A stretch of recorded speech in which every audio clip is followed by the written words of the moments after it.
All my fears are gone because I know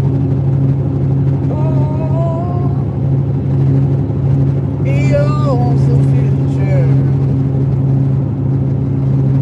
and my life is worth I live in just because He lives.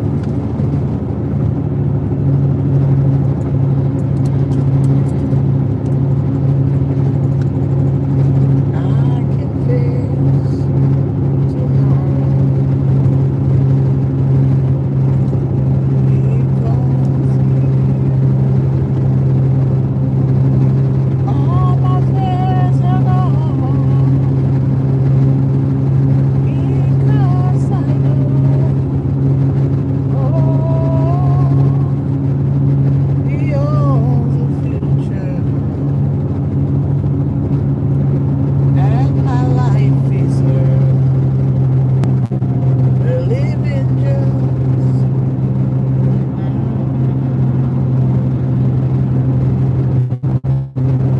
because He lives. I can face tomorrow because He lives. All fear gone because I know He owns the future, and my life is worth living just because He lives. Then one day I'll cross the river.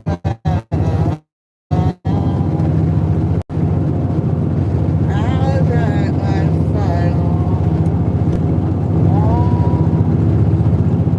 with pain,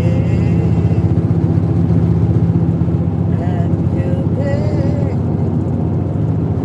gives the way to victory. I will see the land. I know He because He lives. I can face tomorrow because He lives. All my fears are gone because I know He owns the future.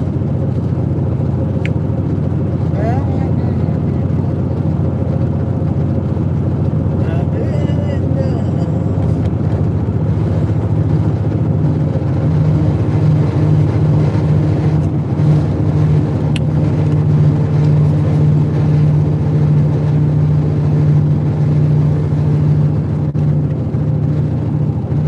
Letters. So when it's letters, it is very hard. All of us use the letters as myself. I had a surgery about 2 years ago. One of them to remove a cyst.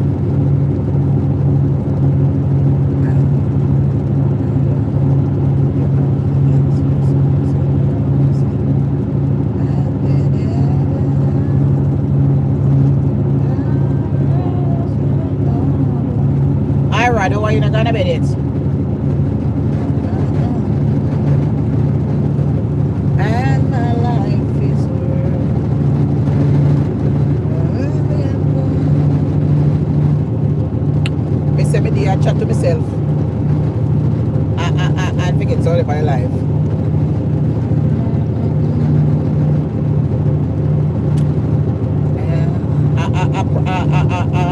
I talk my testimony.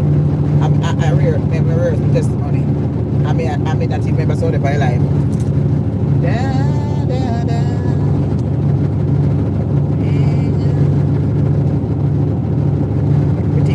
bed, Rod. I think you're going to bed. Oh, gently say,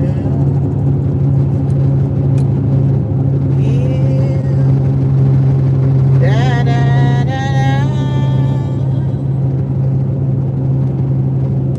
While another thou art calling, do not pass me by. You go on vacation and you not even tell a boss say you take a break and go on vacation. May I fire you? Uh-huh. May I fire you? Not even a little hello. Not even a little hello me no get. Uh-huh. So you take big vacation. Not even a little hello I don't get. I'm telling you. Not even a little hello I don't get at all. Uh-huh. Not even. Hold on there. Let me stop right there so. We need some water. Hold on there. Okay, me have a bad habit of stop there so. Get some water. There.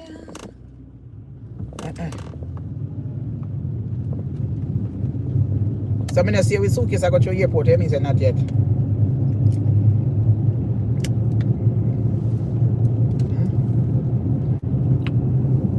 Every night I'm here on the pants a lonely road.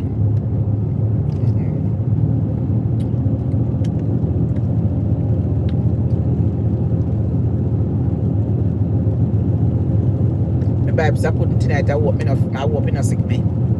They put it 3 type in a plastic bag, you have a funny smell, but me taste it good said way about it now. It in a while little bit me eat the same way, but I hope it not sick me. I hope it not sick me at all.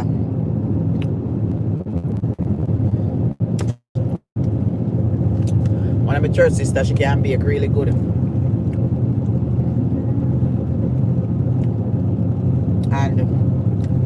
But I think because she have it in the car, in the plastic container and the plastic bag, they have a little funny smell like that. If it left until tomorrow and let it go spoil, I send a message to her. Send a message out to her. I hope she get it through somebody will have her number. Tell her to take it out of the plastic bag. Them, maybe she need to put them in a parchment paper and wrap them up in there and like how it time so hot, she can lock them up in the plastic bin. Them need ear because remember the coconut milk in it. That's a coconut milk in it. So you can, when you are pudding, you have to keep it in the fridge. In a them time, yeah. It's either that or you forget one ice cooler. And put them down in there. And when the persons go home now, the person them can warm it up in a microwave. Because they want the boiling, may I tell you. But me eat it the same way. It smell like but me eat it the same because when it start it taste what it start smell like, I know say coconut milk. I just hope so me no have me no get sick. But it tastes good and everything.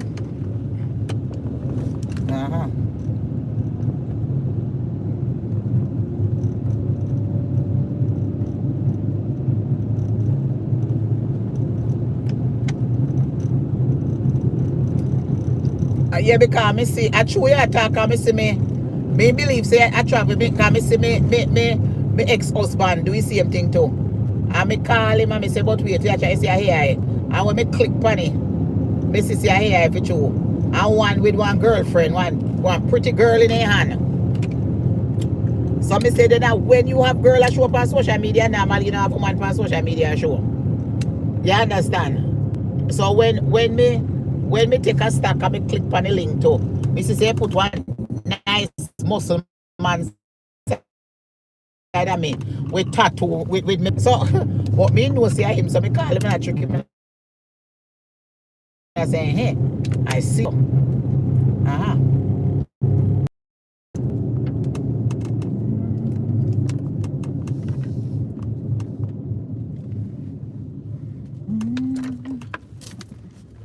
I'm telling you. I am curling out. Hold on there.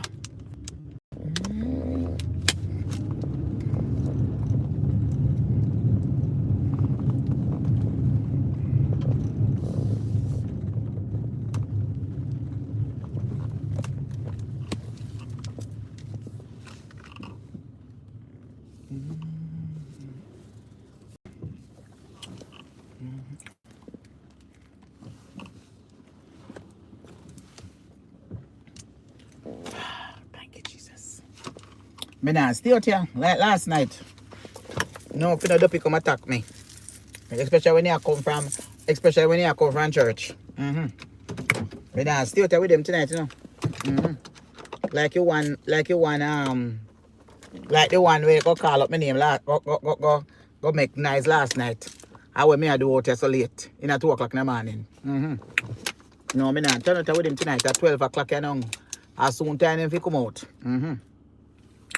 Yes, my dear. As soon time if he come out. So me and him not turn out there.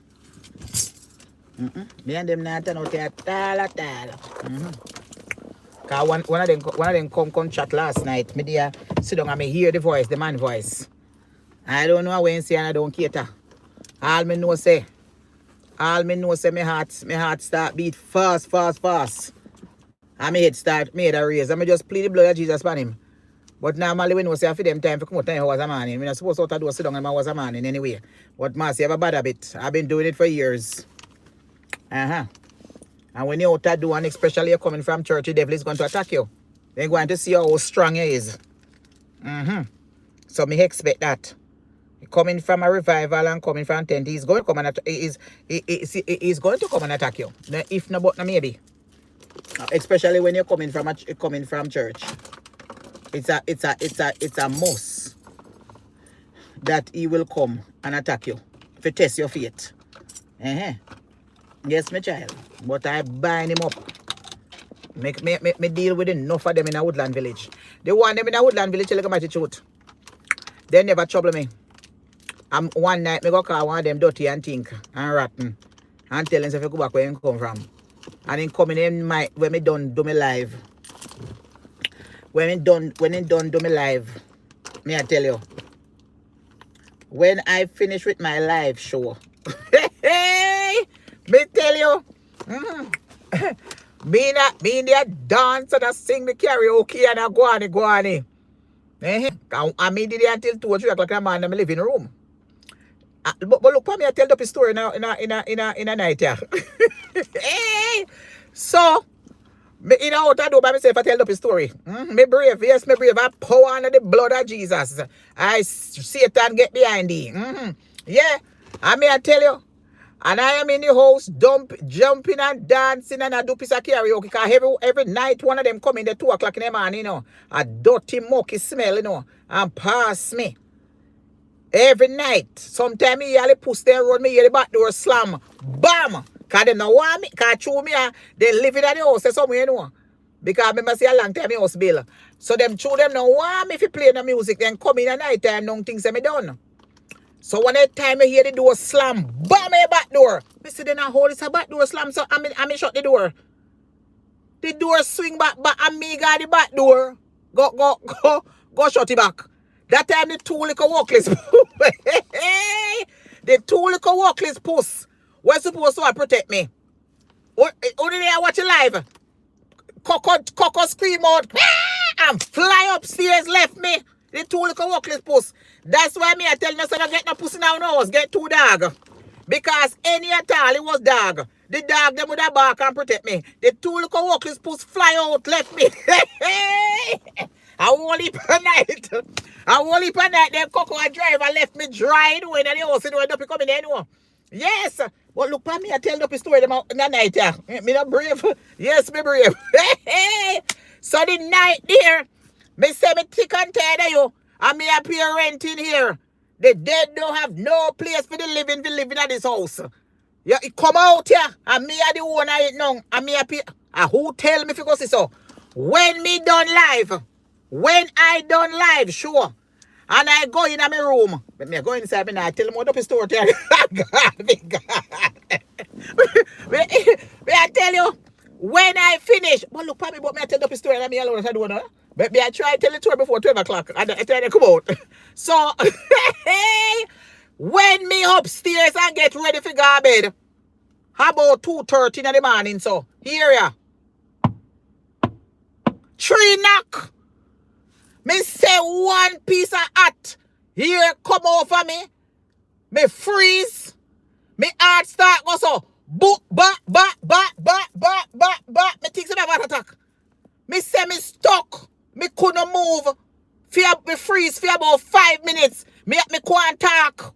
Me a feel in my mind. The Lord is my shepherd, I shall not want over Father, water, heaven, all be thy name, thy kingdom come. Thy will be done on earth as it is, give us this day. And that me a fear. Me say, I froze. I go into a freezing mode for about 2-3 minutes. I couldn't move. Me could not. Me say this. Me say something knock. Listen. Me say Jesus Christ. This I don't hear about nobody in the house. I swear to God up in heaven, as I baptized on January 2026. It's something knock after me done trace off. It's something that's why I come on social media and tell you now. If you can't manage them, don't answer them. You understand? If you can't manage them, do not answer them when you come in your house. Just read the Bible in your mind. Don't even talk about if you. I plead the blood and you better make sure you're a Christian. If you can't manage them, don't answer them. Pretend like you don't see them. So if they come past their house and go on, and they not trouble you, because I lived there for over 2 years and them never trouble me.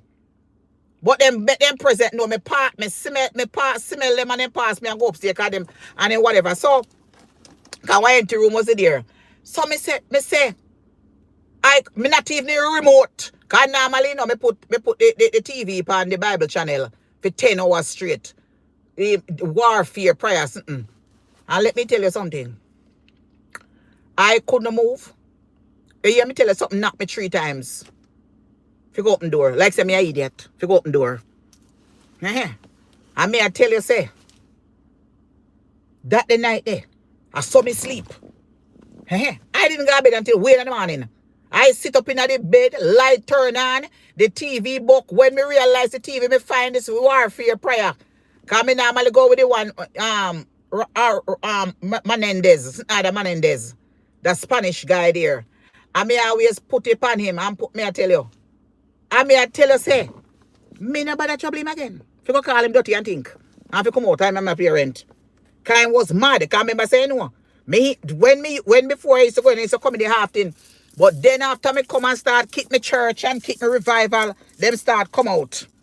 But they were there. Come and say, over Woodland Village, you know. This will take place, you know. Enough time in my bedroom. Me here, sitting out on the carpet. Here, you know. Ping ball. A knock. And me say, but wait, yeah. You're brighter, hotter, that. Ping ball out there, knock, you know. In front of the door. Ping ball. And it push there in for me room lock up, you know. And ping ball out there. Ping ball. And go down the stairs. That's why me turn up the TV. That's why me turn up the TV and something there.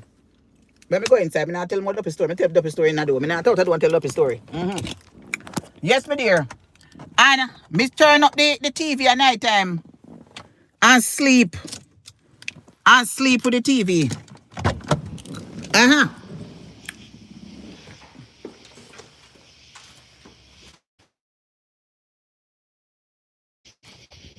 Yeah, me come here. Oh, the light now come on. The light's supposed to come on.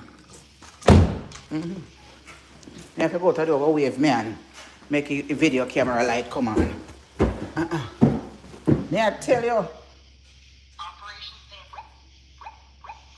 Operation failed. Operation failed. Me make sure I say don't believe kill and believe cure. Anytime you come in my house, a back way me come in. No, sir. Me not come in front. I don't care. I coming back way. I am telling you. I telling you, say, I could get some laugh.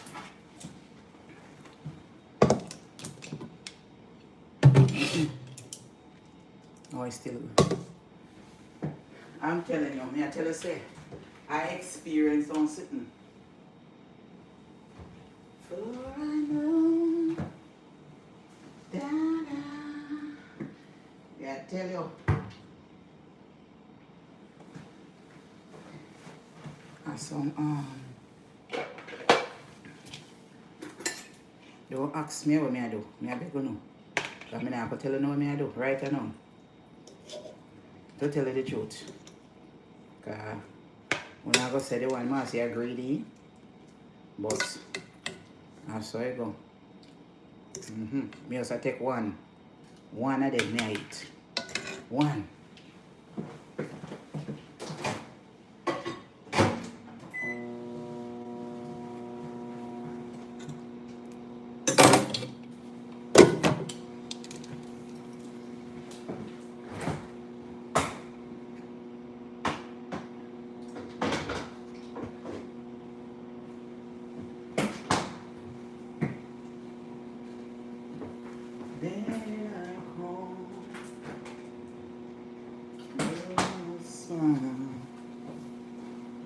I am telling you. Boy, sometimes we can't laugh for ourselves, you know. We not ask you. Sometimes we really can't laugh for ourselves. Good to laugh for ourselves and tell stories. Good to laugh for ourselves and tell some story. Me I tell you, say, I experienced something. All the money storage, they used to come behind me and blow a cigarette behind me ears. I couldn't wait for left down at the storage. Go down there by myself. When I go down at the storage, me have to carry lime and tape major wrap round something. But them the time there when you have the blood of Jesus, you know have to do them something there. May I tell you, that was something else.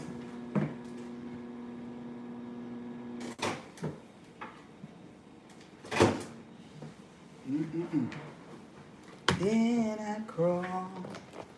Well, I mean, I tell you, say now, Woodland Village, I have some very good time over there. Some of my best revival show. Me not lie.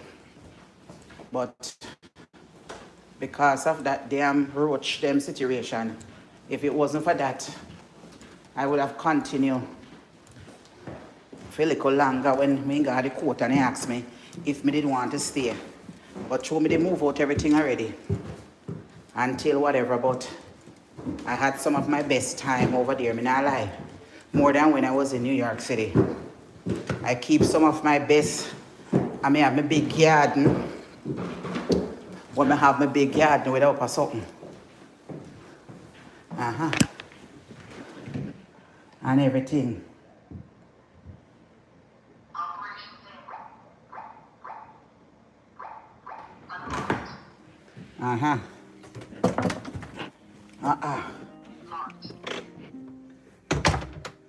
I'm telling you. You know, Monica, I'm genuinely glad you came here. It takes courage to walk through those doors and admit that you need help. A lot of people remain in painful situations because they are afraid to leave. You may have arrived here feeling broken, but I can already see that you are much stronger than you African show, I took too long, years longer than I should have. For a long time, I convinced TV, myself that things would eventually change. I think so. Turn off the I suppose TV. that has to count for something. It counts for everything. You survived, you walked away, and now you are rebuilding your life. That tells me you are a fighter. It is very clear. This place has been very kind to me. The African, When I first arrived, I expected something cold and institutional. Instead, everyone treated me like a human being. That is exactly what Mr. Adeyemi wanted when he created the foundation. He never wanted people to feel like helpless cases being processed through a system. He built this place. I would charge you there.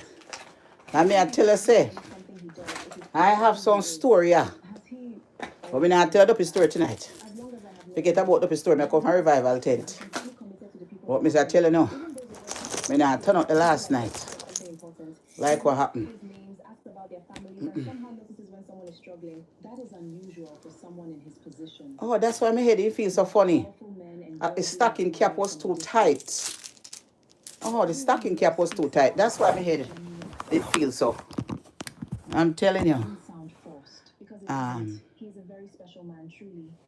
Welcome, Wagwan. So my sure wasn't staying. I take off my skirt. Yeah, one tights underneath it, so it's alright. I take off my even though I wear long skirt, I have on tights. He would make someone an amazing husband. Yeah, me I tell you. Sometimes I think he has simply convinced I love the skirt I'm wear tonight. It's a dressy suit, you know. One blouse come with it. And tie with that string of African girl me buy it from we have some boutique clothes. It come with a nice blouse. But it draw one string and come around. The way blouse nice and pretty can't even wear go one wedding. But can me did buy it for wear go Auntie Pauline wedding in Florida. But when me try it on, me couldn't fit it. The blouse part, me couldn't manage, me never know how push part to carry the string. The African lady tell me say me for call the me must call her and make sure she show me how to wear it. But me change my mind and wear something else.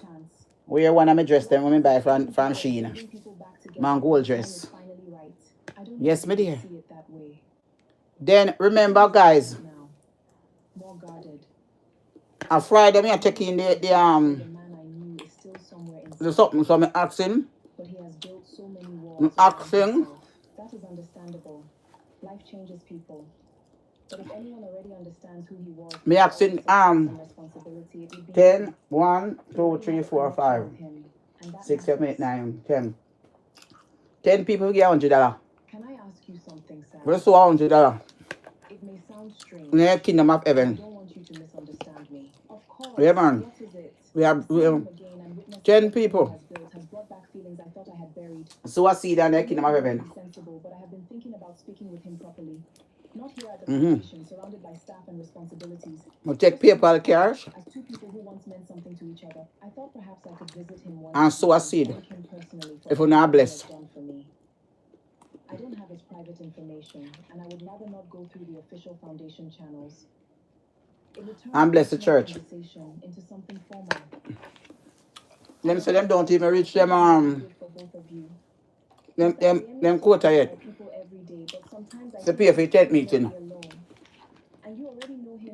So all the people that have been blessed, I'm a supporter, you can't sow $100. Take a leap of faith and sow $100 on their tent. And see how God is going to work. All who are wait for a house, so we get a house. Who have their house, I wait for hands from the bank. You have no idea how much this means to me. All who have court case. I'm rooting for you, Monica. I truly am. Immigration. Deserves someone who understands him and wants to stand beside him. So $100. Perhaps the two of you were brought back into each other's lives for a reason. Perhaps we were. And so I give it to him. But we carry it in for help. Every night me go there 2 weeks straight now. Friday I come 2 weeks straight. I've been going to revival tent every night. You know, I'm bringing no good things. You know, and I remember say King's Chapel bring nothing but the best. Pastor come. People are so wonderfully easy to convince. So now follow people on social media, but I want to pay my bills. Now, I want to sweat on the kingdom of heaven. Easy. I'm fine. I think I laughed too hard. You need some water. Baby, I'm alright. Don't let people deter now. Sow some seed. The boss who ate me too of his romance turn into love. You just cough because your throat is dry. You're getting I'm going to his path return. Very controlling. And yet, here you are. Don't move. I'll be right back. Tonight, Prophet Carter prophesy Baby, one church brother in go home early tonight Sure. and then come back. And Prophet Carter tell himself in a travel. Call him a travel, set him up, have to call him out. And see him come back. And him call him and he reach back at church in the night. And him say yes every time. He go to the airport then call him out. And he was going to travel on the 15th. And Prophet Carter said, don't travel. When they find him. I'm sorry. Tell him, say, Need the help? then God dig up him No, parts. not the help. Sorry. And them a call him. And what them do him. I'm an old friend of Olumide's. I came to check on him. And when he come at church and say, no, don't travel. Monica, of course. And he come confirm it. Olumide has told me about you. And say every time he travel, they hold on him. Them take him out of line. The same. Olumide has never mentioned you. And at that they must start the people, dig up people whole record. Exactly are you. We try to find things from people. Maybe. And somehow when I say travel, they better top travel.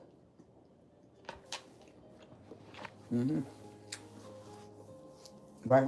Monica, what are you doing here? Is everything all right? Good evening, Olumide. Everything is fine. I hope I'm not disturbing you. I just wanted to bring you something. A small thank you for everything you've done for me since I arrived in Lagos. The foundation, the medical care, the support. I didn't want to be someone who simply received so much kindness without acknowledging it. You really didn't have to do this. I know, but I wanted to. Gratitude should be expressed. Thank you. I appreciate the gesture. But as I told you before, the foundation exists for people in situations like yours. What you receive is what we provide to everyone who comes through our doors. There is nothing you need to thank me for personally. Perhaps not to you. It means a great deal to me. Well, I know. And this is? I don't believe we were properly introduced. Monica, this is Zara, my girlfriend. The boss who ate Your me too. girlfriend? Romance turn into love until his past return. And my future fiance. Nah. Yes, my dear. Zara, this is Monica, an old friend from university. Of course. It's nice to finally meet you properly, Monica. Olumide told me what happened to you. I'm really sorry about everything you've been through. I hope you're recovering well. Thank you. That's very kind of you. I'm recovering, one day at a time. I'm glad, Zara. That's a beautiful name. Thank you. How long have you and Olumide been together? A few months. A few months. How lovely. You seem very young. I hope you don't mind me saying. I don't mind. How old are you? 25. 25. Olumide, you never told me. I had no idea. There are many things I never told you, Monica. We haven't been in contact for many years. Of course. I only meant that the newspapers constantly describe you as a confirmed bachelor. No wife, no relationship, no scandals. I suppose I assumed there was no one. The media reports what it knows. Some things are worth keeping secret. Zara and I decided to keep our relationship away from unnecessary attention. That was a choice. Hello. I see. Because me I watch the show, I get that what's talking? Here, Hello. drink this. And some steamed cabbage and color and what the saltfish or something. We do one dumpling me name a while ago. And I'll let you two speak. It was nice meeting you. You too. I'll be in the sitting room. I'll join you shortly. Mind if I come in? I'd rather you didn't. Zara is inside. This is our private time together, and I don't think it would be appropriate. and that me I say too. We can speak here. So if you come out in lifelong testing come Of man. course, Oh yeah, I ask so much understand. Just thought question. perhaps we could share some of the fruit, talk for a while, laugh about university, remember a few old stories. Go on there, yeah, and Those see man are about always woman. remain memories. Thank you for bringing the basket. I genuinely appreciate it. But next time, please call before coming over. And that me I say I too. didn't have your number. Then you could have contacted me through the foundation. I didn't want it to feel formal. Coming to my home without telling me isn't the alternative. And that me I say too. You've become very guarded. I value my privacy, especially on weekends. This is usually the only time I get to spend properly with Zara.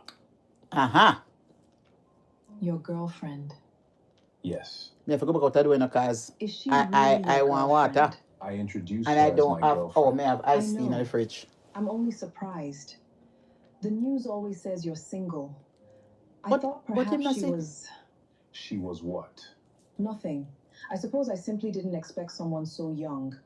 I hope you don't mind me asking, is it serious? Or is it something temporary? It is serious. Eh, Very eh. serious. I only ask because the years is a considerable difference.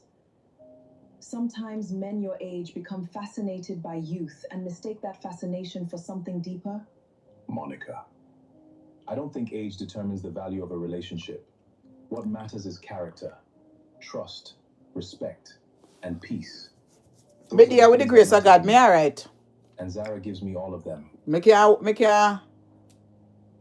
have a thing to worry about. God is in control. She does. Me just take it one day at a time. Realizes. Sweet Jesus, God, tomorrow may never be mine.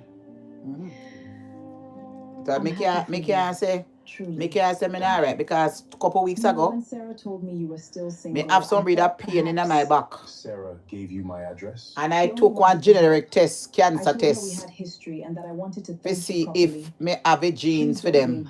She meant well. And the doctor called me back today and tell me so them test for 78 different genes of cancer. And glory be to God. Doctor called me and tell me so them don't find one in my body. I understand. You have to give God thank, but me if you go get testimony tonight, but by the time I reach a church and the guy say I want when I text, so tomorrow night I go get. So when I was on live this morning, I cook me dinner. When me tell us I have a testimony.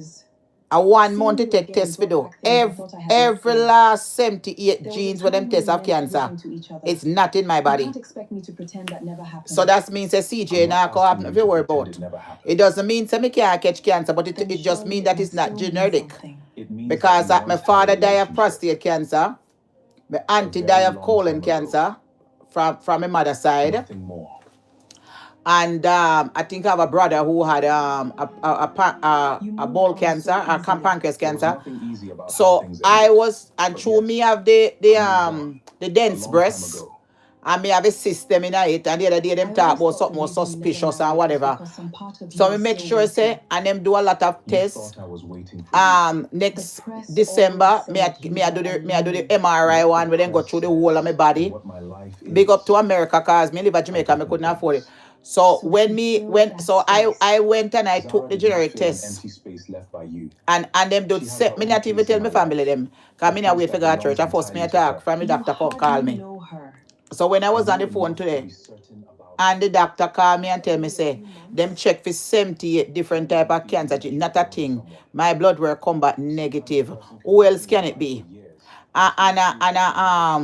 When Professor Maxine, our overseer Maxine Johnson was here the other day. There was a night, I think the last night or the second night when she came, she was binding up cancer out of all family member, bloodline from go down. You understand? So that confirm. You know, means you can't get in, I tell you, but it's not generic. So not because my mother did have it. CJ don't have to be tested because CJ may have the same blood. So like CJ don't have to be tested for nothing like that, because if it's not him don't have to do genetic tests, because me and mother. So CJ don't have to test for it. But me are the stepping stone, because people afraid to test it, you know, and things say I come back with 78 different type of genes cancer, and I must say I come back negative, not one. You remember when me got doctor the other day? You remember? You remember when me did in the doctor office? Because first of all, they counsel you first, you know. They make it seem scary. Them counsel you first. You remember when time I go? And the lady said to me, say, Marcia, take the camera off of your something. And I tell her, say, remember, say me remember, say me only I make it talk with the doctor here, me privacy issue, me only want me put out when me want to put out, when me know say whatever. So I do the test. A lot of people don't want to do it because them don't know if the result is going to come back and tell them say them find genes in a cancer gene in your body. But thank be to God, I got the news today. Them test 78 different type and not one of them come back. Me forget to call my sister them and tell them. But through me the one I go testimony at church like this today. But when me forgot give me testimony and I say one more testimony, one lady take the mic and go in front of me. All right. Then we know what we're dealing with. She and Professor Carter even call her out and say, lady, we give you testimony so and so. So tomorrow I go give my testimony. Together. Yeah, my dear. Now come here, baby. And where are they?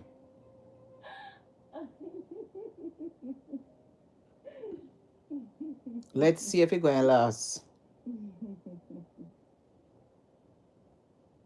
Let's see if it's going to last. Come in now last. Or it's a movie ago. The boss who ate me too. Office romance turned into love. Until its past return. Kevin, where is the money I asked you for? You've been giving me excuses for weeks. Sandra, what do you want me to do? I have bills. My parents depend on me. I can't produce that amount of money overnight. You have to give me some time. Time? You want me to give you The time? mama Kevin, I'm working as a clerical staff now. Do you know how embarrassing that is? My salary barely covers anything. I need that money. And I told you I'll get it. Just not immediately. This is all Zara's fault. Yes, my That dear. stupid girl ruined everything. No, she didn't. Seriously, you're defending her now? I'm telling the truth. Sandra, you and I know exactly how all this started. We accused her. We lied. Those were our decisions. This Let me get is some the ice tea. consequence. So now she's the victim? She always was. I was the one who hurt her first. I told her I liked her, then I went behind her back. You and I both know that. Neither of us treated her fairly. Wonderful. My own boyfriend has suddenly become Zara's lawyer. Can we please stop talking about this?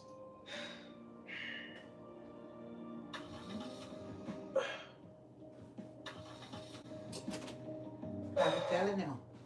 Honestly, Kevin, when are you going to get rid of this car?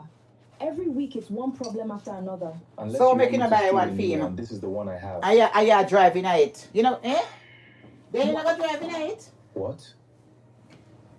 You complain about the man car and you not drive. Go buy your own car.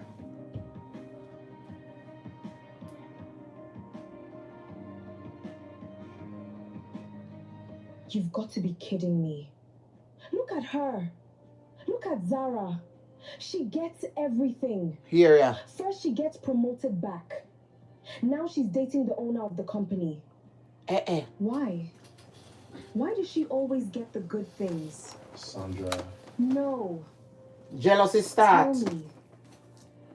What does she have that I don't? Well, yeah, go find out how she have that way you not have them. Please, I'm just being realistic. Your I know that attitude Mr. stink. Adeyemi doesn't date girls like Zara seriously. He's 40. She's 25. I'm sure he's just entertaining himself. Men with power do that. I don't think so. Look at the way he's looking at her. That's not pretending. Besides, isn't it ironic? The same man who introduced a strict no-office relationship policy is now dating one of his own employees. So you get jealous. Now that's an interesting story. Sandra. So you're not a beautiful woman, you go find somebody for yourself. Planning. Nothing. I'm simply watching. Go find somebody for yourself. Where you want it And back taking for? notes. I don't care watch movie with me Stop because this old car of yours. I'm already in a bad mood. stop this whole car. So kick her out that car. I make sure go buy one car. Can you imagine call the man whole car and she not drive? You see how some people stay now? So, that's the woman. Always I Little Zara walks criticize. into his life. A man car suddenly and them she's not the drive. Mrs. Adeyemi? Eh? Let me give you that joke, yeah. Me have one joke. one here. I wait, yeah, no, see, I always remember some joke, you know, but I lie. Maybe our church over now, church business done with. One here, me the Queens, where me live in New York City. And one New Year's Eve party. And me I call taxi and can't get no taxi. But normally Mary Car Service know me. When me call it, I live on Long Island, right at Dutch Broadway, not far from Mary Car Service. So I call the car service now. So normally car people they know me. So me say make sure say no. You know, send me the whole car, you know. Cause anytime they send me a whole car, and me forgot before me buy a vehicle. Me make the taxi man then drop me off all one block away. If you walk Island Taste, then can't drop me in front. Unless the car Chris. The car drop me in front. If the car hole, it can't drop me. Why? Why they have today? I go and pop up in there tonight, yeah. One nice New Year's night there. No taxi, me can't get no Uber available. You're still dramatic. So when me call Mary Car Service to come carry me down, the girls start laugh. It's a mass, yeah? I the car way.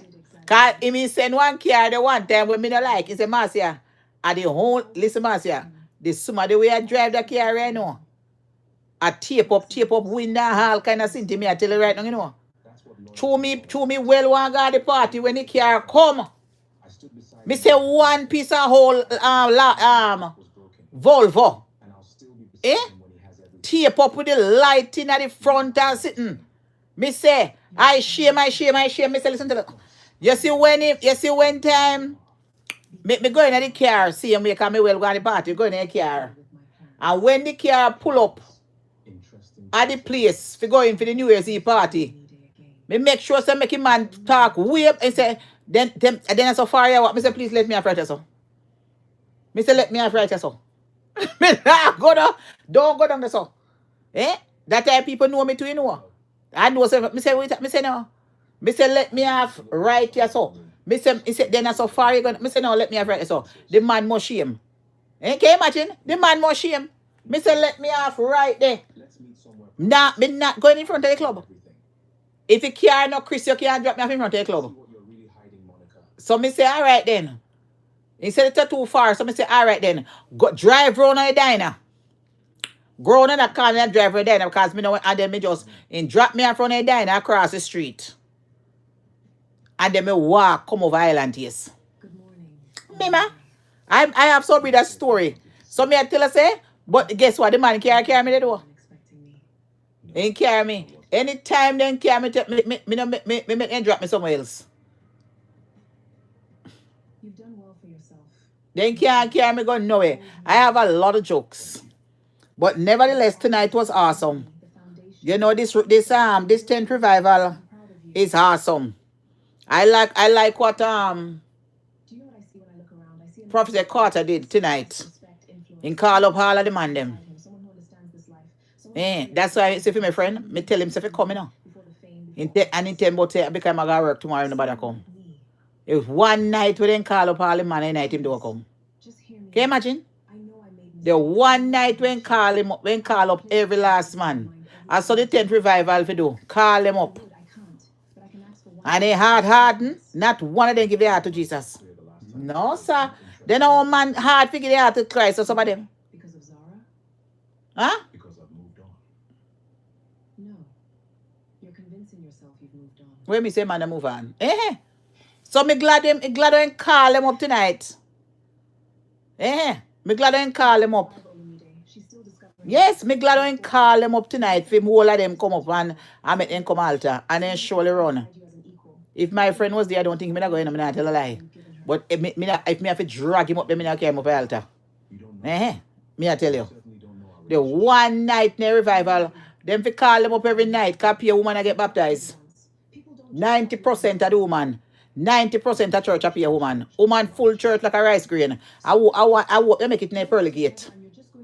I hope so. I'm not erasing it. I'm leaving it where it is. I hope so. They make it in a pearly gate. I'm telling you. Let me charge my phone so I can wash off my face. I can't even find my collagen cream. I wait there. I don't even see it. What is so wrong with me? I can't find it. It dropped somewhere. I don't know where it This is. isn't about whether there's something. I'm not think about it right now. It's about the fact that I don't want that relationship anymore. How else can I say it? Don't pray. May I tell you?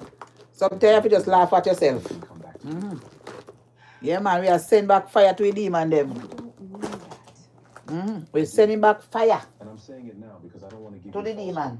Whatever we had ended years ago. I've accepted that. You need to accept it too. Then now we had that bad man for. Sir? Come in.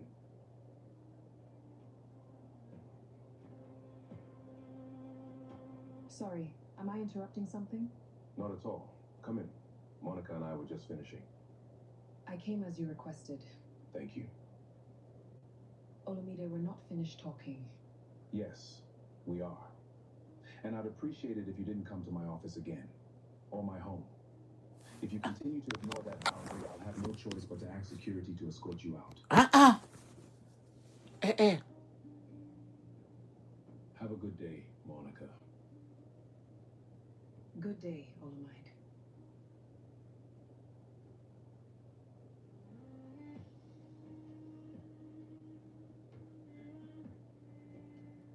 Are you all right?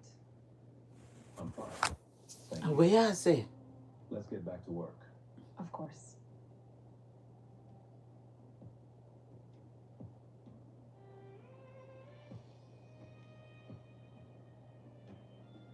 Zara. Yes? Watch ya. The old-time girlfriend attacked the new girlfriend. Do you really think he's in love with you? Excuse me? Here ya. You're 25. He's 40. What exactly do you think this is? You're young, beautiful. I'm sure plenty of girls your age dream about finding a rich older man to fund the life they've always wanted. Maybe that's all this is, a fantasy, a passing phase. When reality catches up, he'll remember where he truly belongs. You should find someone your own age. Someone you can build a future with. Go tell the Jamaican man them Not that I one who's had. old enough to have lived an entirely different life. 70 a before day you old even man, they entered were it. 30 a day old man. Are you finished? Excuse me? I just wanted to make sure you were done, because you've done all the talking. Mark my words, I'll get him back. Rockstone. You're free to try. But love isn't won by refusing to let go of the past. It's built by showing up in the present. And for what it's worth, Mr. Adeyemi doesn't strike me as a man who mistakes history for destiny. He knows exactly who he wants. Have a good day, Monica. That's right. What a way she aggressive and just come back in a town after all these years.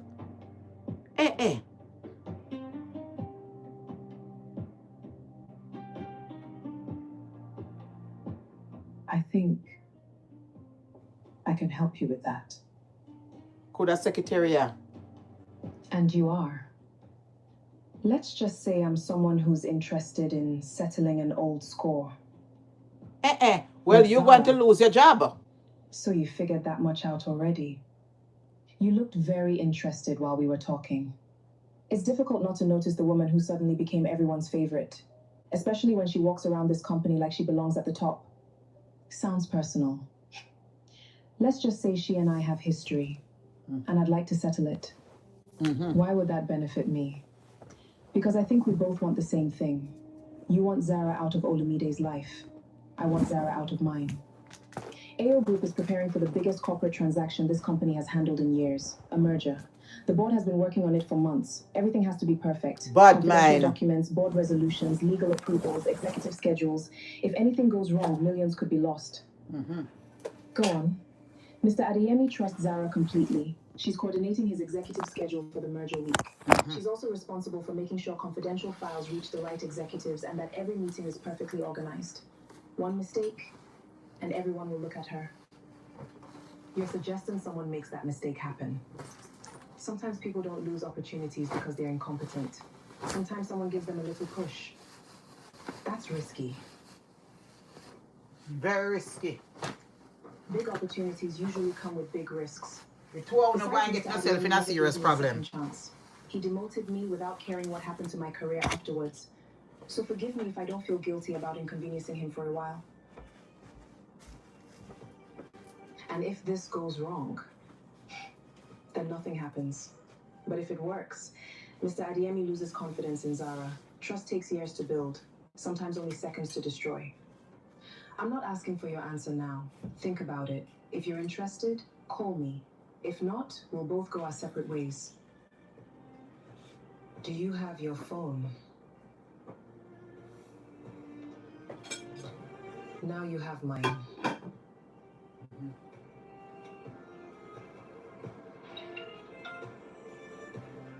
Good. I'll be in touch when the timing is right. You know, I think you and I are going to understand each other very well. Is that so? Oh no. I made a big mistake.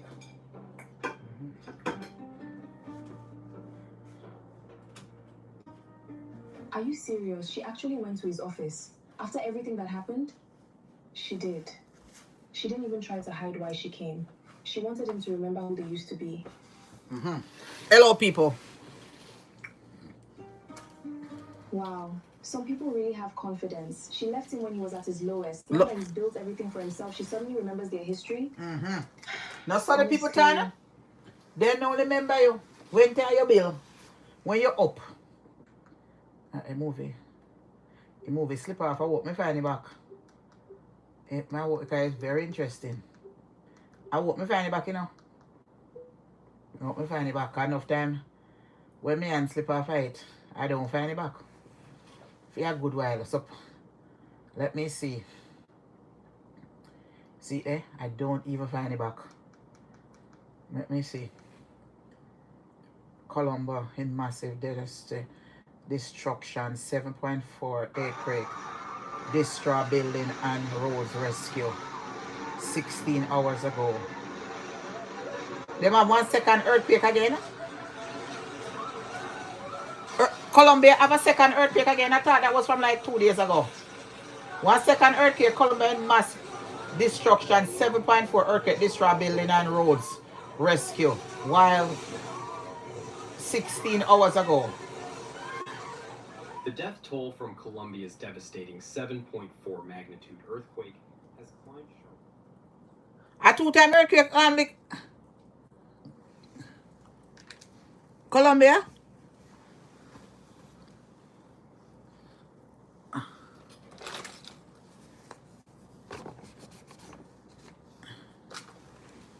A 2-time lick it or one.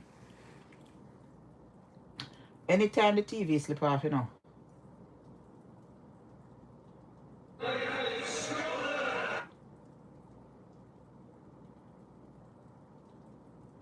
Lord.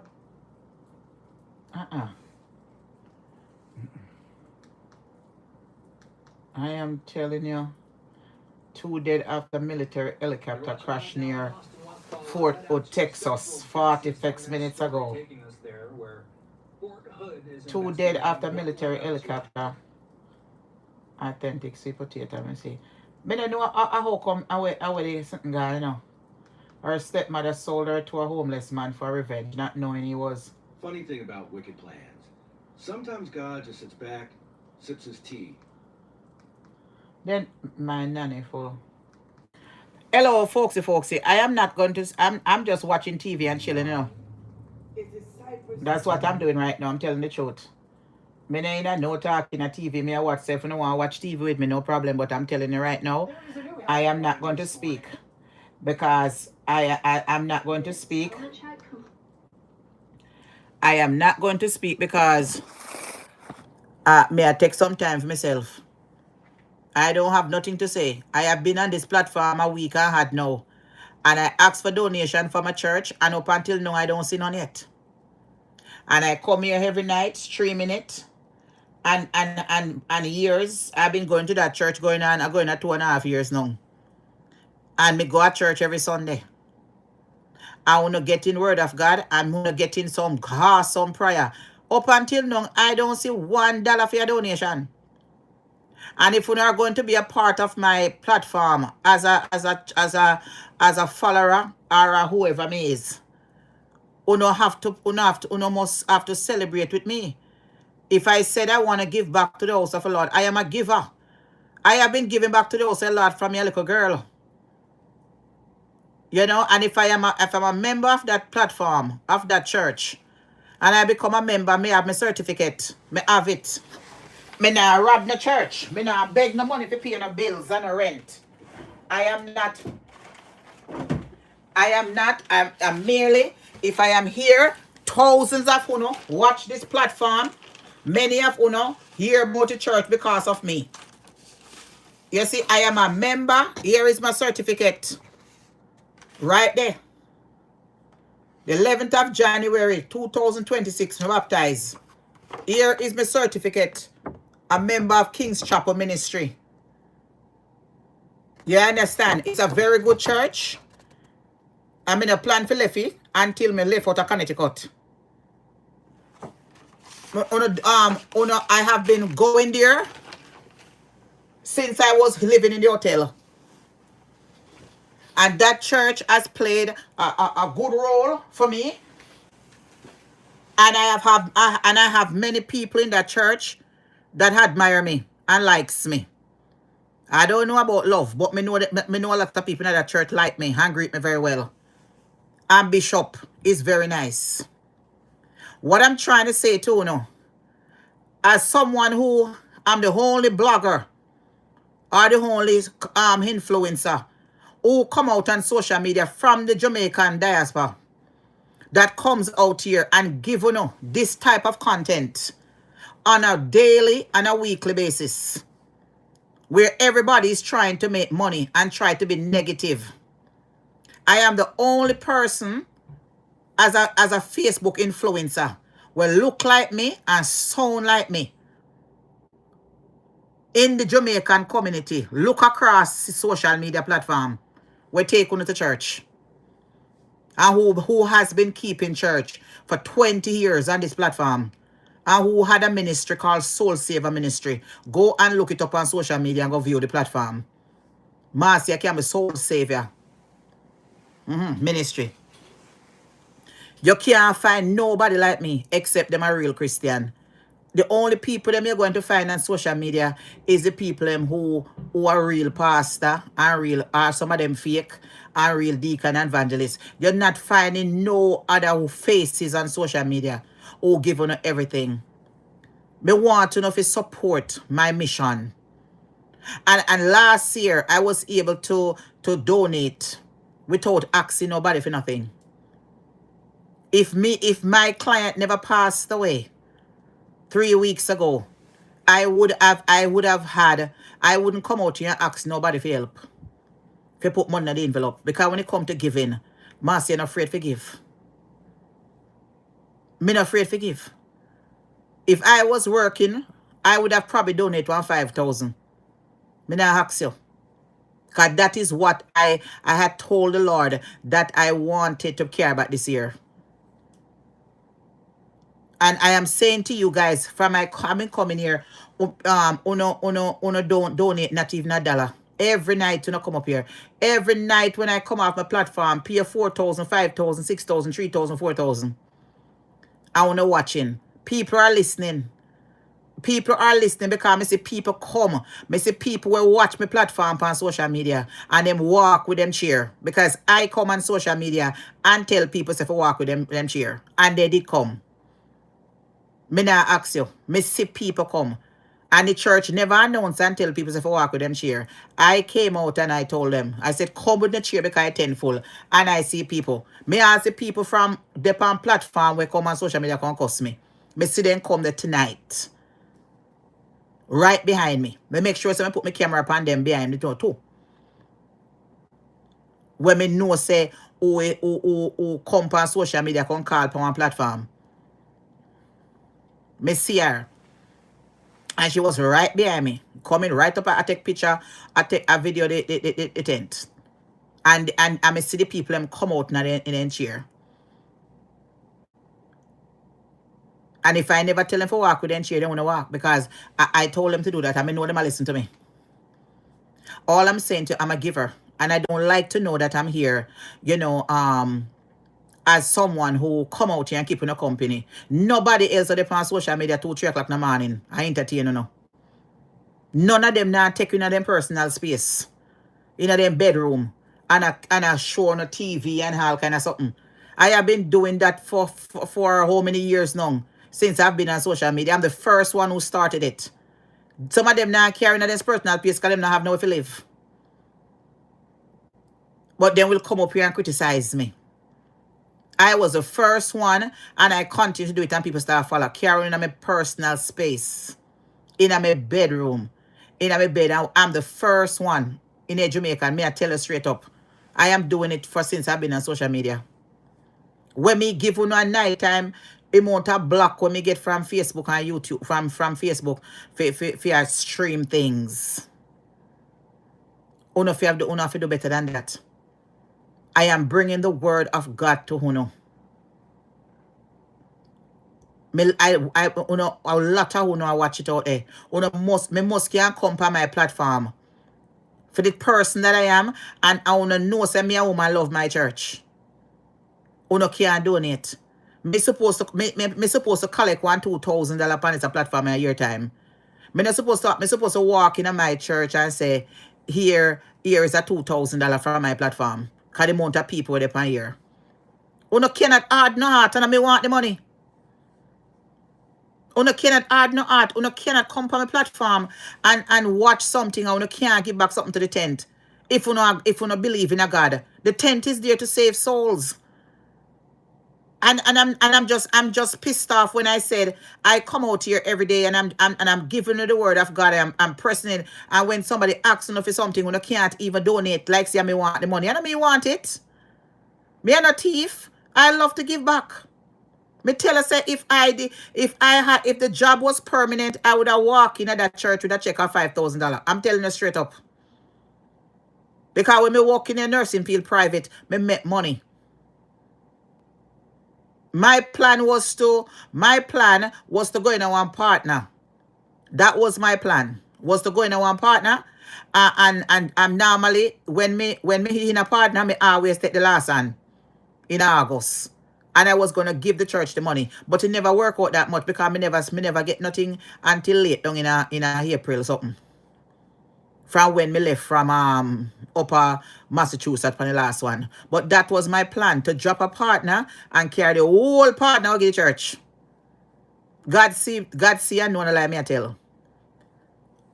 I am very passionate when it come about giving. Because you see that revival tent right there, so 20 years. Nobody else don't have it. Because it's very costly. You have to flying people from different parts of the world for save soul. If you is a believer in a Jesus Christ, you must can sow seed on that tent. If you is a believer, you must can sow seed. Each one of 10 people here can give $100 each. And let me walk into that tent and sow a seed. Because it is saved. At 13 people get baptized already. And Friday, I don't know how much by Friday we're going to get baptized. That means that the Lord they're working for. The tent is out there for sinners to bring people to Jesus Christ. So if you're a believer, I be kind of know how upset me is that I can't sow no seed for what God has done for me. From me baptized in a church there, me said doors not stop open for me. Me baptized January, February me get an apartment. February, April me get one job. Then June me get one other job again. Because come on, me start right. Me song depan, me get me first single out. Depan iTunes and Apple Music and whatever. God just start release things to me. To look from me baptized. When me never baptized, me never get all of them start or something there. Me never know say me was a songwriter. Me never know say songwriter was in me for write song. But when me get baptized, everything jar open. Look how long me out there with 1 foot in and 1 foot out at a time. And me sitting in the hotels, no doors never open for me. And as soon as me get baptized, it just start happening. So bam, bam, bam, bam, bam, behind each other.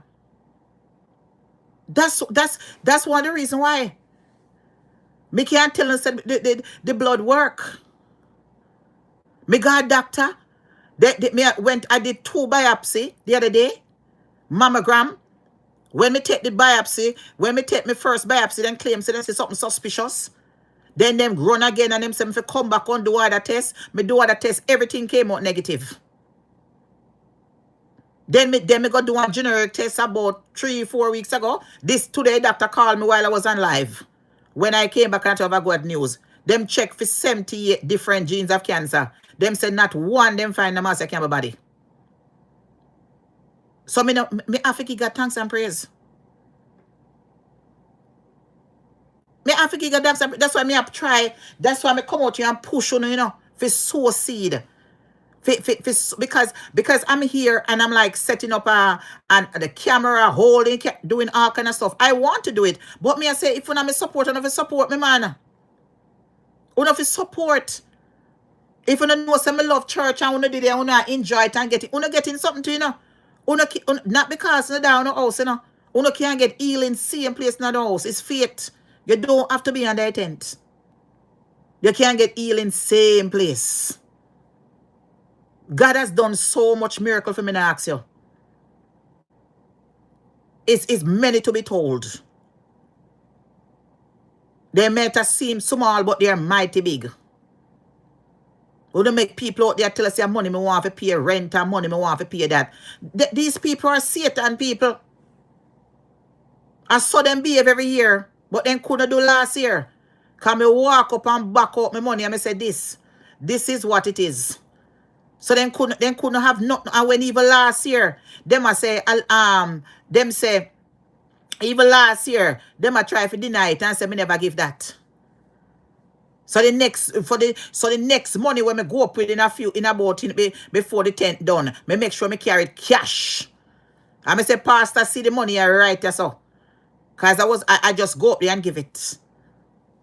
Because I bond them, then can't donate so much money. But I know that a lot of you guys here, uno can sow a seed under a tent. Look how much toes now uno watch it at night time. I want people to support my endeavor over here. How much I want to go buy my music since my music came out from the 7th? How much I want to go and buy the music? If me not come on social media boring, me not asking, Una know that. Una must appreciate me. I'm very passionate when it comes to, when I see, you don't understand how that tent bring joy in my life. Because it brings such a joy in my life, I don't have to come out here and argue with nobody. You see, when it comes to 10th season, that's one time when I keep myself quiet. Me not argue with nobody and cuss up and go on, It is, if you ever know what happy me is if come out of my house, because which part me live is very boring. Remember me live in a residential place. Boring. Me have to drive go Hartford. Forget one piece of jerk chicken and jerk pork. A white year me live in. I'm the only black man in this house. Where me live. I am the only black. Me I make it clear. Me live in a, so for me, remember say me a woman used to go out. Where me feel like. If me want to event I go on time. So it's a pleasure for me to come out of my house at evening time and go a revival tent. I wish a revival tent in a go on for 1 month. Maybe pastor need to stretch out if you 3 weeks straight. More souls will come in. Maybe 2 weeks is not enough. But it's just because of the bills that them have to pay. But maybe them have to take one leap of faith and stretch it out and stretch it out for extra week. 2 weeks is not enough to get souls from Hartford, Connecticut. Yes, man. They need to stretch it out. Maybe they need to do some fundraiser and some cooking and selling couple weeks before. And do some things and take the money and do some little gala business or buy some ticket and make up the tent money and do something. 2 weeks is not enough for Hartford get souls in Hartford. Because in the middle of Hartford, that whole part crackhead and drug addict and drunk are down there. Down there so. Where the tent is, pan Albany Avenue, down there full of crackhead. You see them a beg me money every day. So you need more than 2 weeks. The church, King's Chapel need to do it different time. Make all members go out on weekend time and go spread all over Hartford and knock on doors and give out flyers and give out a tent meeting. Having a banner up is not going to do nothing. Need walk foot. They need to do like the Seventh-day Adventists them. Some churches are too comfortable. And the Norman Church and the Jehovah's Witness, they need to start walk. They need to start walk when 10th revival to come a month prior. Because of summertime. Everybody go walk around their neighborhood and knock on doors. And tell and put on flyers and do some raise some fundraiser. It need to go a little longer. I am very passionate and I'm very disappointed. I've been going to the tent from a week now. And up until now, not one of uno sow a seed on the tent. And I'm there holding camera, me are showing everything. Because even if you go on King's Chapel Ministry, for watch it. It's fine, but guess what? My life is different. What King's Chapel Ministry show, where me show is different from King's Chapel Ministry. Something. King Chapel one is more clarity, more bigger, but guess what? Me showing the vibes of it because the camera is not staying on the crowd too long. It not circle out a door, it not reach out a door. It's not showing you the core of it. Me a show the crowd, me a spin around the camera. So my camera is differently. Cause I want to see people, I want to see the excitement, I want to see whatever. I show that. But when the church camera go up on the crowd, it only stay a couple seconds. The only time you're going to see anything is dancing time, like when the people, like when them singing something will go up. But me giving her one different something, me giving her a different light. Are getting feedback, I hear my voice, so see people, see communication, see a different, so the camera is there to show. So even if you go on King's Chapel Ministry, you're not getting the same as what I am giving. You're getting more energy from you're getting a crowd, you're getting everything. When you watch. And a long time I use camera, so I know what to do from what not to do, because I'm a professional when it comes to camera. From me know myself, from me a young girl, me have camera. A video camera, I carry go Jamaica. I'm telling you. So me I say to you, say, you must do a little better than that. And I'm not only speaking to I know tomorrow man gonna say Marcy over there cuss off our members, only them. But anybody who like church, and if you not come on my platform, you sow a seed under the tent. Sow a seed under the tent. Me not care what they want to say, because them chat Jesus. Make them go say me a cuss now, come on money to pay my bills. All when me a work, them say so.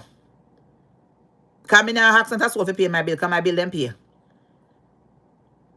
Because Jesus paid it for me. But me say make it clear, when I want people to be a part of what I am a part of. Me not care for no likes and no followers.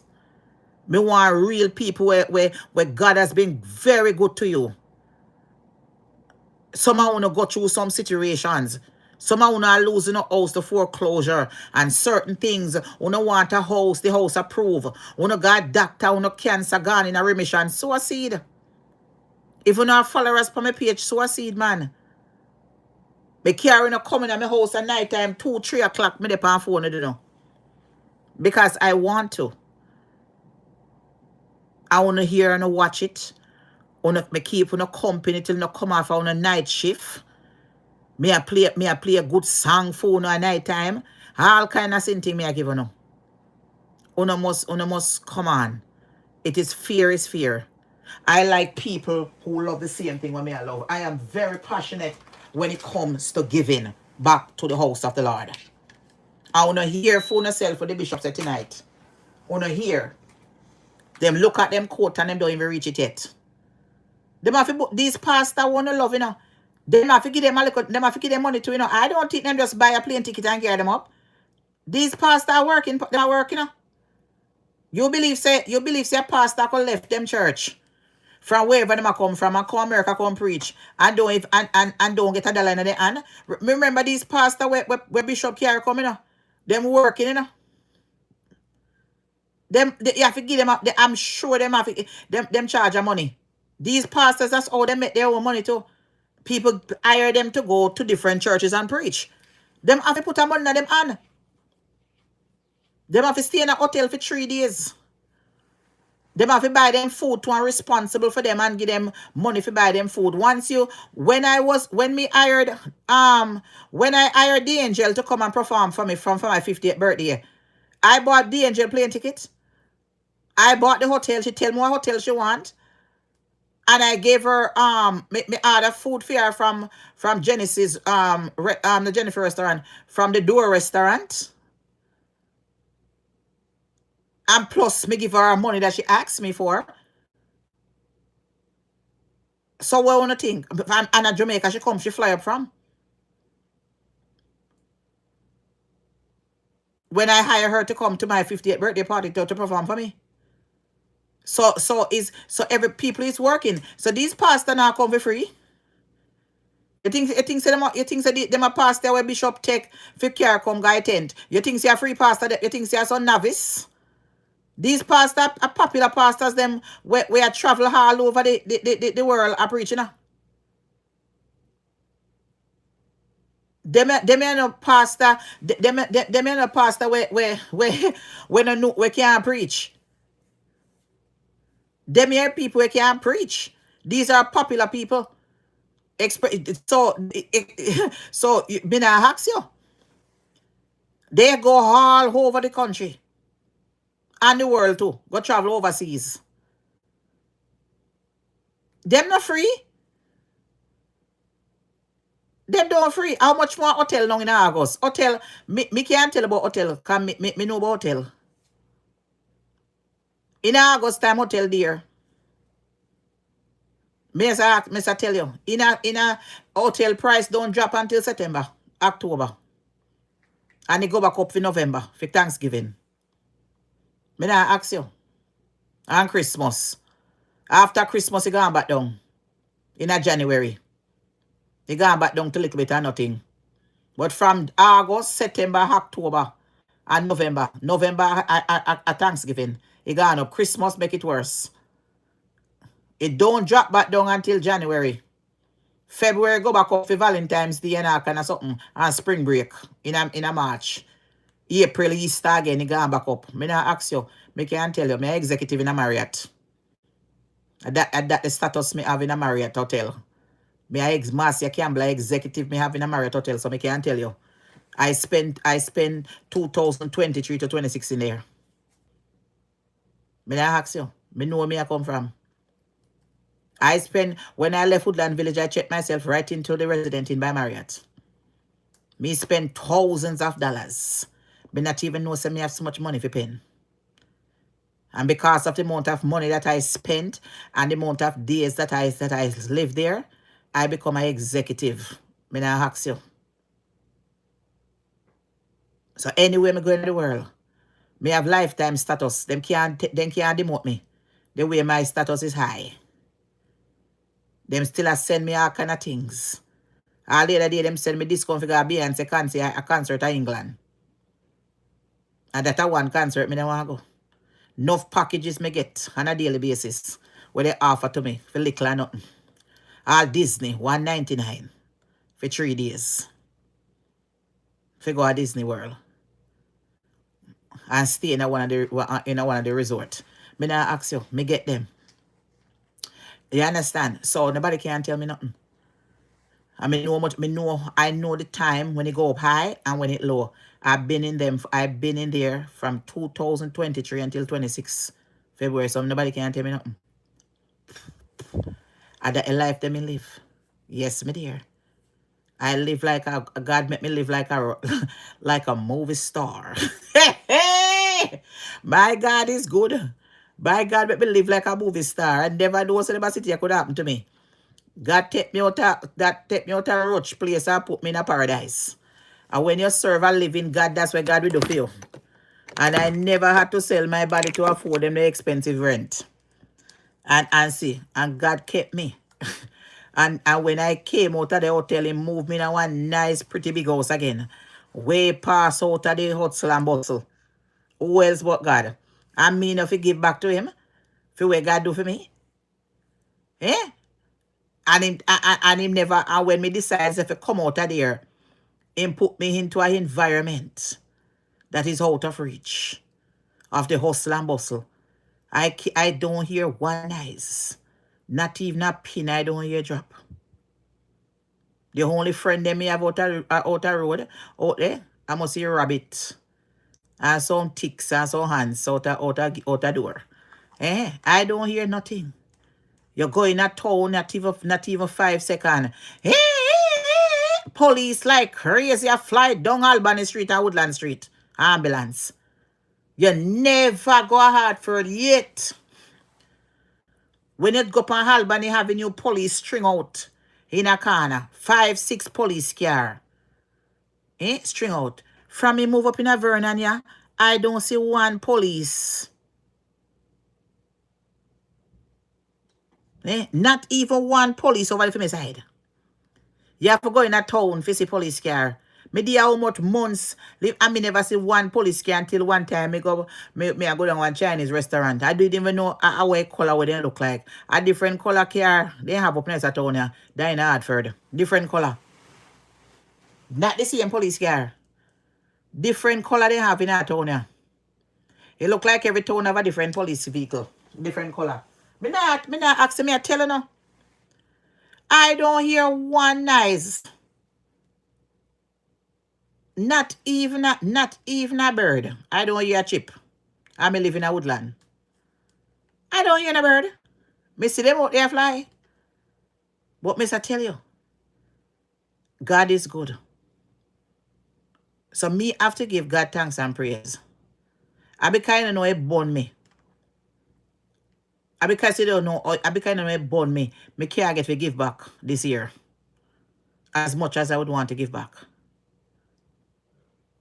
I because you don't know how you born me. May I tell you. Because it is my passion to give back.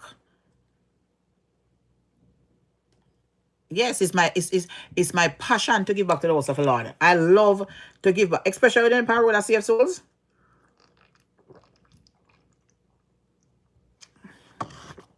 Make matters where sow a seed, man. Looking out the life and see what God has done for you. I have so much testimony. Me not even want to give them because me use it against me out here. Bishop would say everything good for you, go talk. Sometimes don't talk don't talk some of them as ya. Don't talk certain things. Don't tell certain things on social media. I have so much testimony, me not ask you. But when if me talk, then the more take it, tell me. So me just talk when me want to talk. You understand? But I have so much testimony what God has done for me. Me not ask you. But me some of them me keep it to myself. They may be small, but them are some great testimony. You understand? But as I said before, some of them you have to keep them to your grave. God will understand. Yes, my dear, God will understand. I'm telling you. Only got to do better than that. Only have to do better than that when it comes to my platform. But no one look for me every day and say, oh, Marcia look rich. It's the blessing of God over my life. Me not rich with finance, but me rich with blessing, and that's enough. God having light to shine for me. Me know say sometimes I don't want to give it up because of the way I carry myself. But you can't carry yourself so too. You have more clothes. Some of you have clothes in your closet. Take out and wear it. Go put on the wig, put on the wig, put on like makeup and lipstick and something and go about the business said way on the road. It's always in me. So me know some of you no want to whatever, and they're not on the social media listen to the haters them. Who no make haters them, they could not lose no blessing. You must understand these people are Satan people. They don't want to forget to no blessing. That's why when time I come out here and say sow a seed, them are telling you, oh, me want to go pay my bills and me want to go pay that. You're not going to make these people going to lose a blessing. Don't look upon them. These people are blessing blockers. Them are crosses, trials, and tribulation. And it not going to stop until judgment day come. Them only get worse.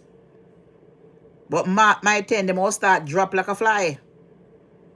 Because God not play with them. Anytime them out there try to block God blessing into the house of the Lord where I save soul. Me sorry for them. Me rephrase that. Me not sorry for them.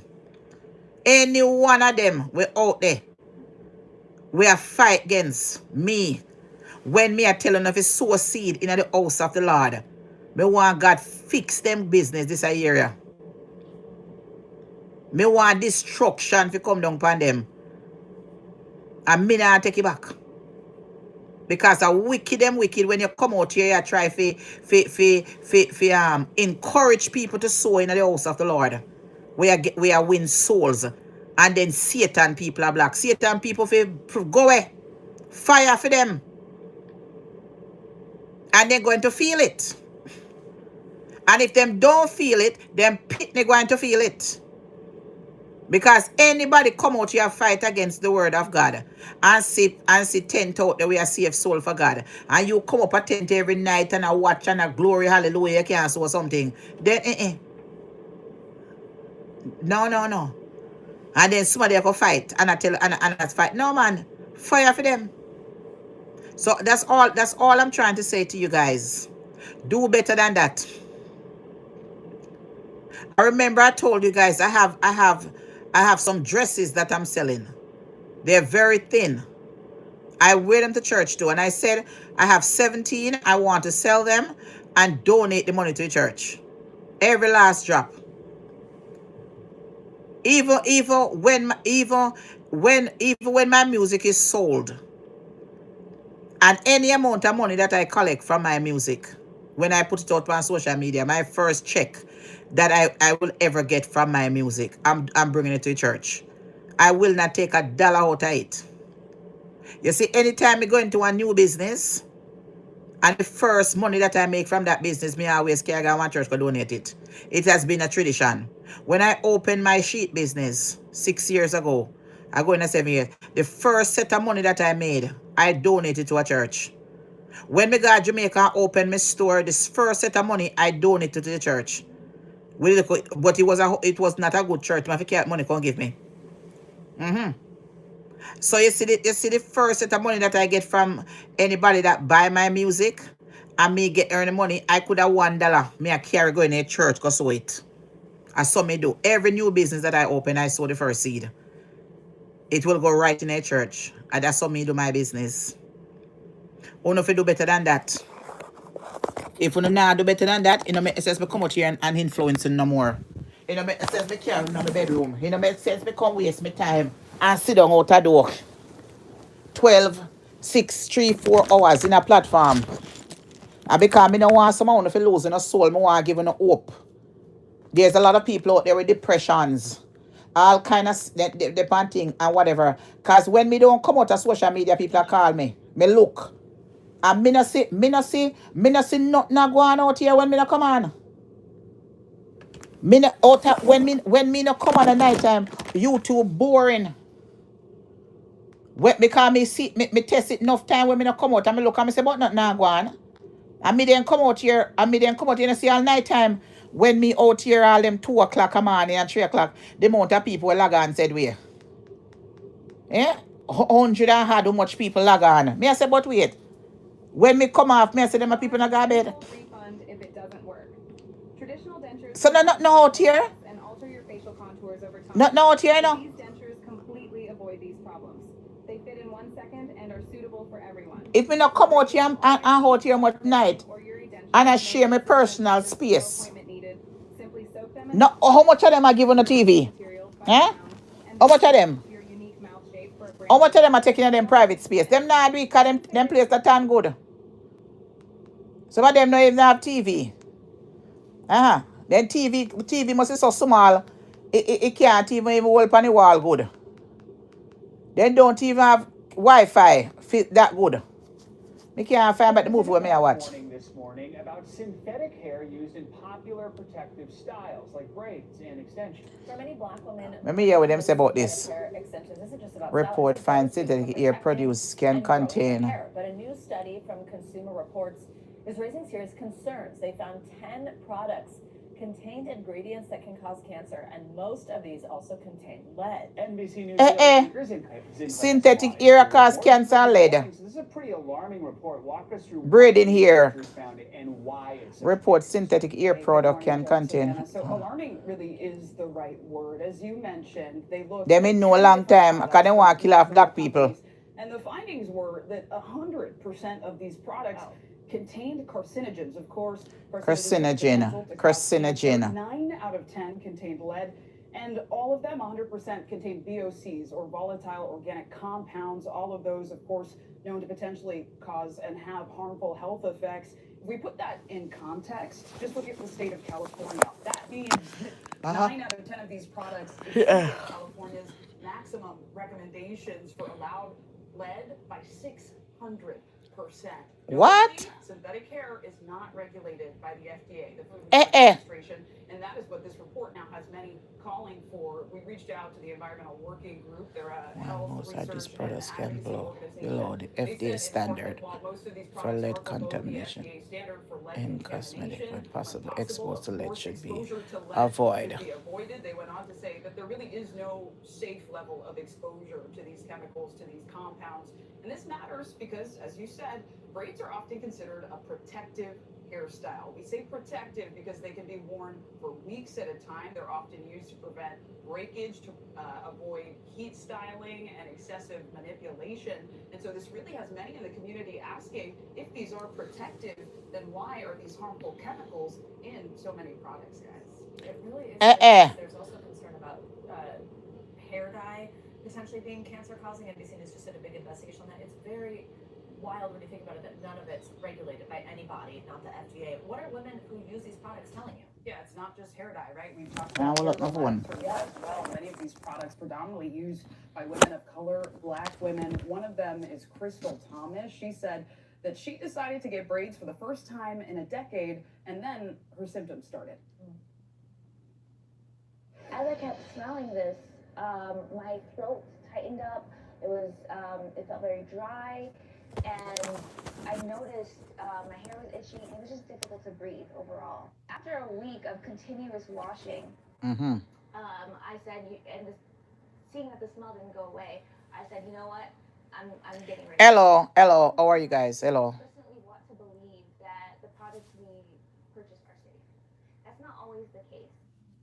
Now, notably, Crystal Thomas. That's why me love my hair for braiding. She's never tried human hair, and her concern is that this is not an anomaly, and so she's hoping that more products will be tested. Of course, Consumer Reports looked at 10 products, but there are a whole lot more on the market. We reached out to all of the companies that were named by Consumer Reports. We did not. Now, I've probably wash the ear first. In a statement prior, Kaneka, which is the brand that Crystal Thomas used, told Consumer Reports in part that they manufacture the Kanekalon fibers that are used in hair products, but not the final products. They also said they need more information to analyze that complaint. And just generally, I think everybody is hoping to get a little more information about just what goes into these hair products. And Consumer Reports is asking the FDA to investigate very quickly what happens next. Yeah, so Consumer Reports actually has launched a petition urging the FDA for stricter regulations on synthetic hair fibers. Right now, as I mentioned, those do not exist. Of course, Health and Human Services. And if I go back to natural here. Robert F. Kennedy just instated last month, so it remains to be seen what his stance will be around some of these issues,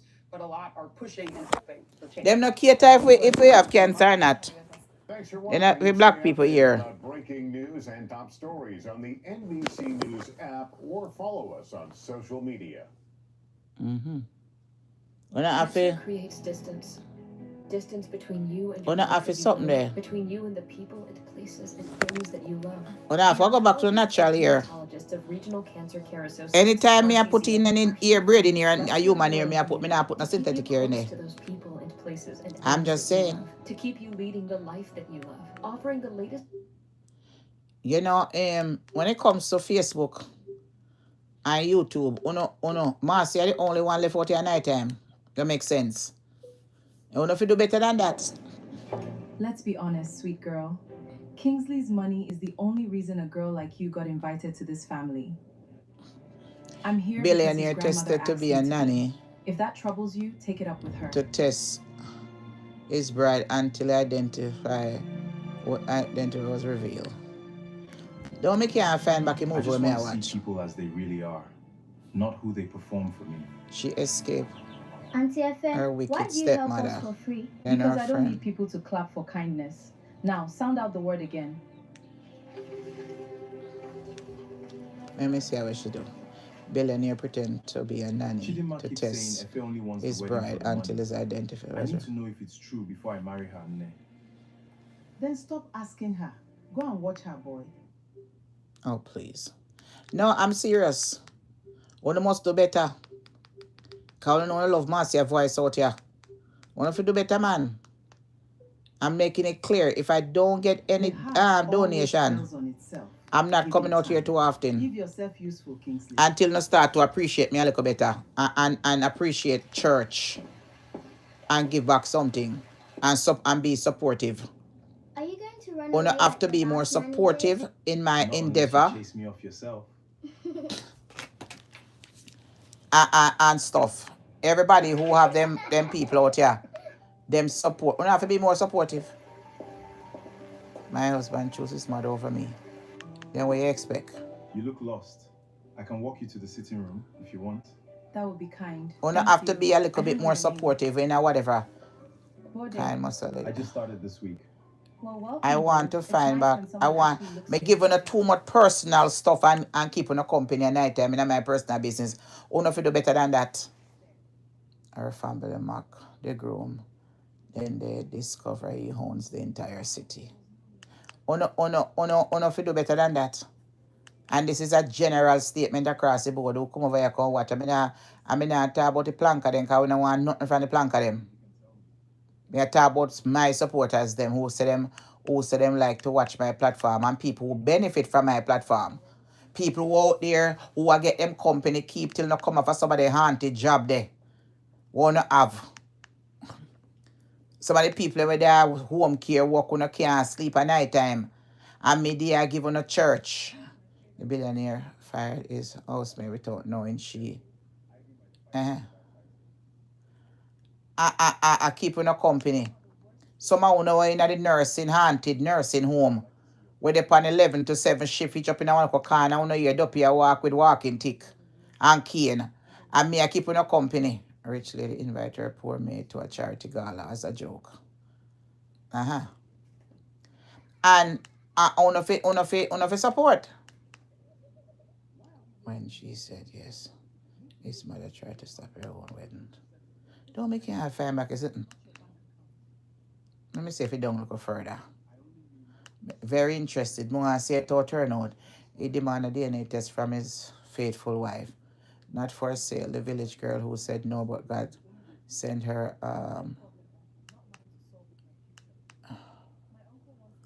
they don't make her find it.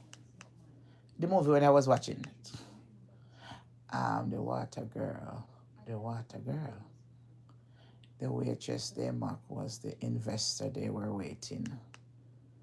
Billionaire lost everything overnight. Then his poor maid, not for sale. No, I can't find. I can't find. I can't find back something. Yeah, man. No fit do better than that. No fit do better than that. Me a big star out here. No fit do better than that. My voice I keep in a company at night time. No fit do better than that, man. Rich lady invite her poor maid to charity. Let me see. If I talk in one, I don't want to hear it. It have to be action. If I talk in, I don't want to hear it. Ladies, I just had the most brilliant idea. I'm inviting my maid to the gala. 200 guests in diamonds. And this thing in a dish rag. The women screamed with laughter. Okay. You hear that, girl? You're coming to my birthday. Catherine turned to Monica, eyes cold with disgust. Wear something nice. Oh, wait. Your kind doesn't own nice things. What you say? I'll be there, ma'am. Your kind? Here, you'll wear this. Catherine grabbed a stained kitchen rag and threw it at Monica's chest. That's your gown. Let my guests see what a real charity case looks like. Monica caught the rag before it hit the floor. She folded it quietly. But what Catherine Prescott didn't know was that her 50th birthday would be the last celebration she'd ever throw. Have you ever watched a queen rise from the ashes of her own humiliation? Because you are about to. So drop a comment, hit that like, and let me take you back to me where like it all watch the began. Mania story. Monica Adams had been scrubbing floors in the Prescott mansion for almost 2 months. Every morning she woke at 4:30 in a windowless room beneath the basement stairs. A single cot, a wooden stool, a bare light bulb that flickered when the heat done kicked chatting on. now. The walls smelled like old paint and mildew. Out This of was order where and Catherine bright. Prescott kept her help. Upstairs was a different universe. Crystal chandeliers hung from every ceiling. Italian marble ran through every hallway. Fresh orchids arrived on Mondays and Thursdays, arranged by a florist who charged more per bouquet than Monica was paid in a week. Catherine Prescott ruled this house the way a warden runs a prison. She never called anyone by name. It was always you, or girl, or a snap of manicured fingers. The pointed look that followed said you should have already known what she wanted. She gave orders from the breakfast table without looking up from her phone. Toast, too cold. Coffee, too weak. Iron my dress again. There's a crease on the left sleeve. How did she right And by if you? the task wasn't done to her satisfaction, she didn't raise her voice. She simply stared, and the silence was worse than any scream. Monica did it all. She ironed the dresses, she polished the silver until her reflection stared back at her from every fork. She cleaned the bathrooms on her knees because Catherine insisted that mops left streaks. And every single time Catherine spoke to her, Monica answered the same way. Yes, ma'am. To anyone watching, Monica was the perfect maid. Quiet, obedient, invisible. That She never moved worked through for the me now. house like Me a not never shadow, fire me same always day. 2 steps behind Catherine, always 1 step ahead of the next task. She never complained. She never hesitated. She never gave Catherine a single reason to look at her twice. But Monica Adams was none of those things. In her real life, the life Catherine Prescott knew nothing about, Monica was the deputy editor-in-chief of one of the most powerful newspapers in America. She had 2 Pulitzer Prizes on her office shelf. She had brought down a pharmaceutical company, exposed a corrupt police union. Hello, and people. Good forced the night. Me put on my phone so resignation me of a can't sitting listen. Not me a congressman. listen. Me don't talk. Her face had appeared on magazine covers. Me I Her watch name movie. carried weight in newsrooms across the country. 2 months ago, her paper received a tip. A network of wealthy Manhattan families was running a domestic trafficking ring disguised as a private staffing agency. Women of color, mostly black, were recruited with promises of good pay and legal work. Instead, they were placed in homes where their passports were confiscated, their wages I stolen, me just want to do my and their job same freedom way I make stripped gonna away. see something. The ring operated in plain sight, hidden behind charity galas and social register dinners, and at the center of it all, according to the source, was one name: Catherine Prescott. I don't Monica talk. volunteered Hello, hello. for the assignment. She cut her hair. She packed a single bag. She showed up at the Prescott estate with a fake resume and a hidden camera. It was no bigger than a button sewn into the collar of her uniform. For nearly 8 weeks, she had documented everything. Every conversation, Me know say every it turn out like that, you know. every locked door and confiscated phone. 2 other women worked in the house. Ruth, who was 53 and hadn't spoken to her family in over a year because Catherine had taken her phone on the second day. And Diane, who was 26 and flinched every time a door slammed because she had learned what happened to women who complained. Monica watched them. She recorded what she saw, and she said nothing, because the story wasn't ready yet. Catherine's husband, Harold Prescott, floated through the house like a ghost in expensive loafers. He knew. Monica was certain of it. She had seen him sign checks to the staffing agency. She had heard him on the phone negotiating placement fees for new girls. But Harold never raised his voice. He never touched anyone. He simply Rain looked and the fall other out way a do and counted his heavy. money.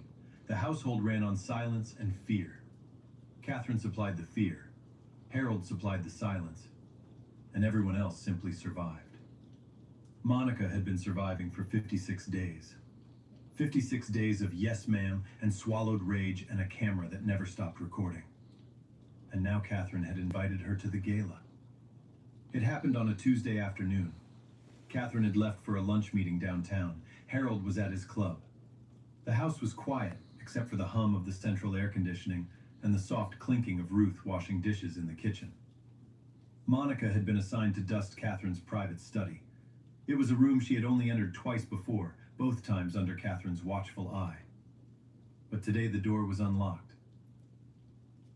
Catherine had left in a hurry, her Hermes bag already in the car, before she remembered her sunglasses, and she hadn't locked it behind her. Monica stepped inside. The room smelled like leather and tobacco. Floor-to-ceiling bookshelves lined 3 walls. A mahogany desk sat in the center, polished to a mirror shine. Behind it hung a painting of Catherine in a white gown. That man is a good Arms folded, storyteller, chin me not lie. raised, looking down as if the viewer owed her something. Beneath the painting, a row of awards from charity boards.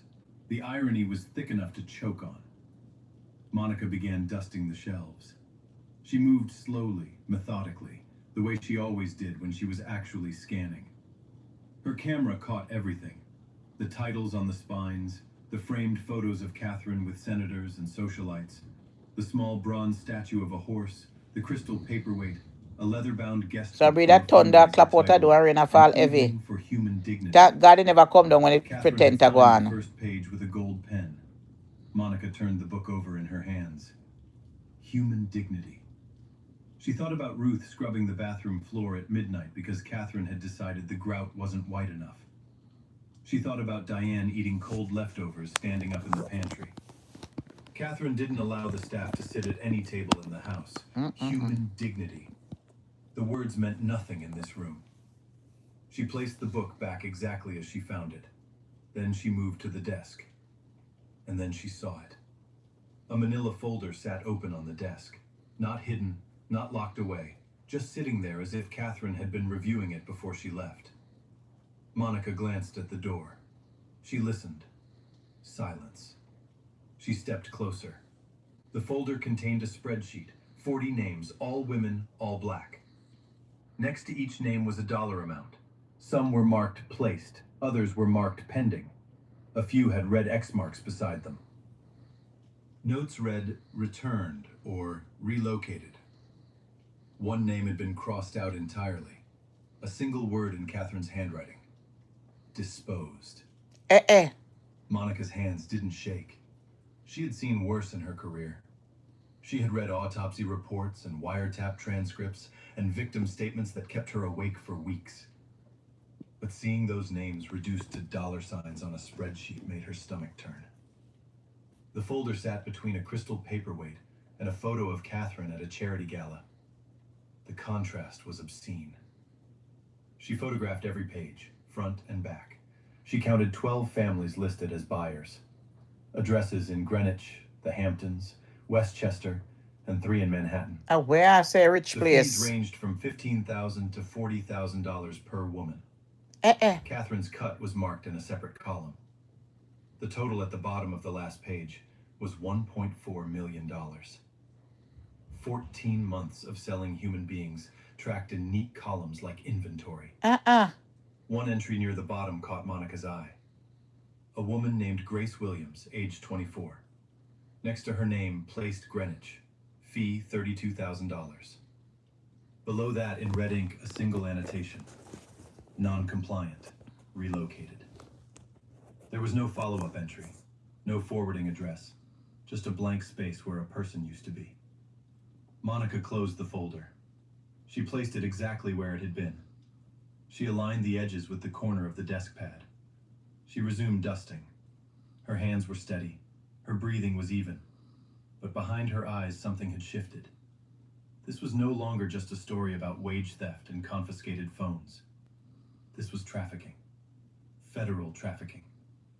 And the woman running it was upstairs choosing between 2 shades of ivory for her birthday tablecloths.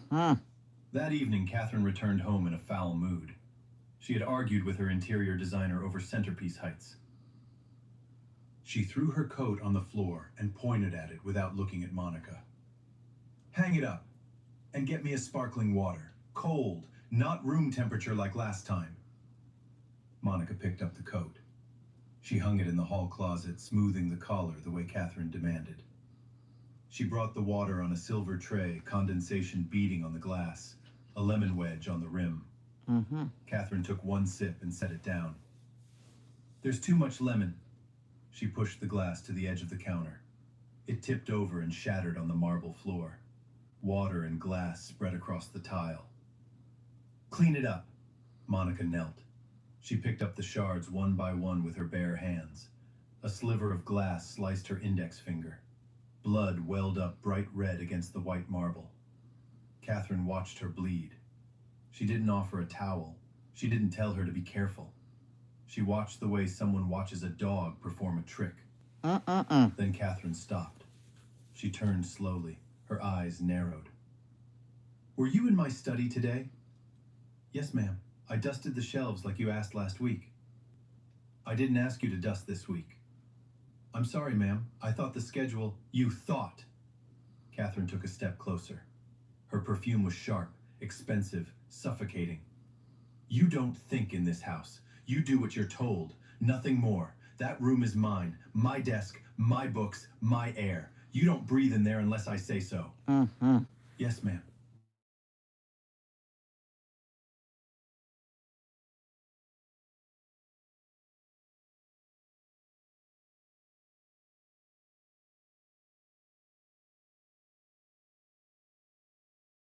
Touched anything in that room, Catherine said, her voice dropping to a whisper. You'll disappear. Just like the ones before you. Do you understand me? Yes, ma'am. Catherine grabbed Monica's jaw and forced her head up. Her nails dug into Monica's skin. Say it again. Louder. Yes, ma'am. Catherine released her. She wiped her hand on her skirt as if she had touched something unclean. Then she reached into Monica's apron pocket and pulled out her phone. The burner phone Monica carried for show. Catherine held it up between two fingers. Who have you been calling? No one, ma'am. I don't have anyone to call. Catherine dropped the phone on the marble floor and crushed it under her heel. The screen cracked. The plastic casing split in two. She ground her foot against it until the pieces scattered across the wet tile. No phone, no calls, no messages. From now on, your door gets locked at 9. If I hear a sound from your room after that, there will be consequences. And I don't mean the kind you recover from. Monica stood still. Her cheek throbbed. Blood dripped from her finger onto the marble. Her eyes stayed on the floor. Behind Catherine, Ruth stood frozen in the kitchen doorway. Her hands were pressed against her mouth. Tears ran down her face, not for Monica, but because she remembered the night the same thing had happened to her. The same slap, the same threat, the same lock sliding into place. Ruth had been living that night on repeat for 13 months. Diane was nowhere to be seen. She had heard the slap from upstairs and locked herself in the linen closet. She pressed her back against the shelves of folded towels and pulled her knees to her chest. She stayed there for 40 minutes, rocking back and forth, counting the threads in the carpet, whispering to herself that everything would be okay. It was the same thing she whispered every time Catherine raised her voice. She had worn a groove in those words mash up your until they girl meant phone. nothing at all. That night, Monica heard the deadbolt slide on her door at exactly 9 o'clock. She sat on the edge of her cot in the dark. The welt on her cheek pulsed with her heartbeat. Her finger had stopped bleeding, but the cut stung every time she flexed her hand. She pressed her palm flat against the cold wall. Somewhere above her, Catherine was drinking champagne in a silk robe, reviewing the guest list for her birthday gala. Somewhere in Greenwich, a woman named Grace Williams was missing. Greenwich, an expensive place, you know. Those two facts was the story that would end Catherine Prescott's life as she knew it. But the camera in her collar was still recording. It had caught everything. The slap, the threat, the phone crushed under Catherine's heel, the terror on Ruth's face, the blood on the marble floor. Every frame stored on a chip the size of a fingernail. Catherine thought she had broken Monica. She thought fear would keep her silent. She was wrong. 3 days later, Catherine decided that private punishment wasn't enough. She had been thinking about Monica since the study incident. Not because she believed Monica had found anything specific. Catherine was too arrogant for that. The idea that a maid could understand what was in that folder never crossed her mind. She simply couldn't stand the fact that a black woman had walked into her private space uninvited.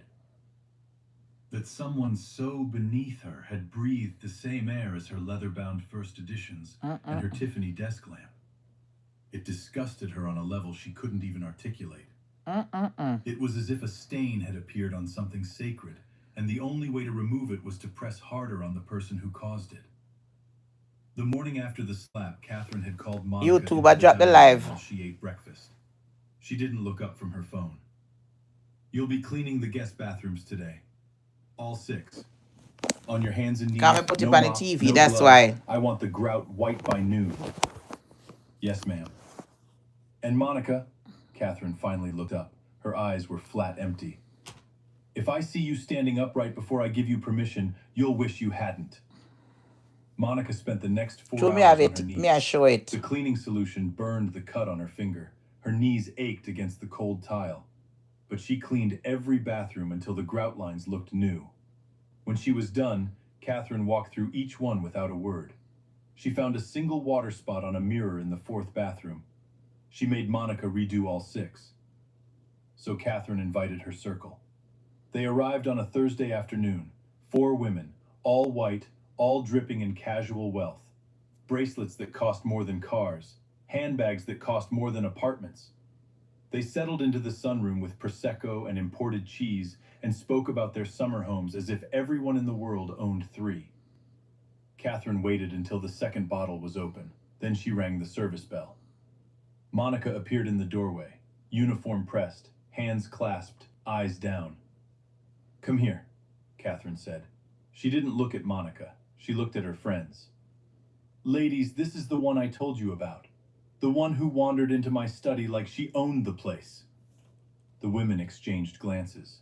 One of them covered her smile with her wine glass. Tell them what you were doing in there, Catherine said. Dusting, ma'am. Dusting. Catherine repeated the word as if it were a joke. Mm-hmm. She was dusting. The women laughed. Catherine's smile disappeared. Get on your knees. Monica knelt on the marble floor.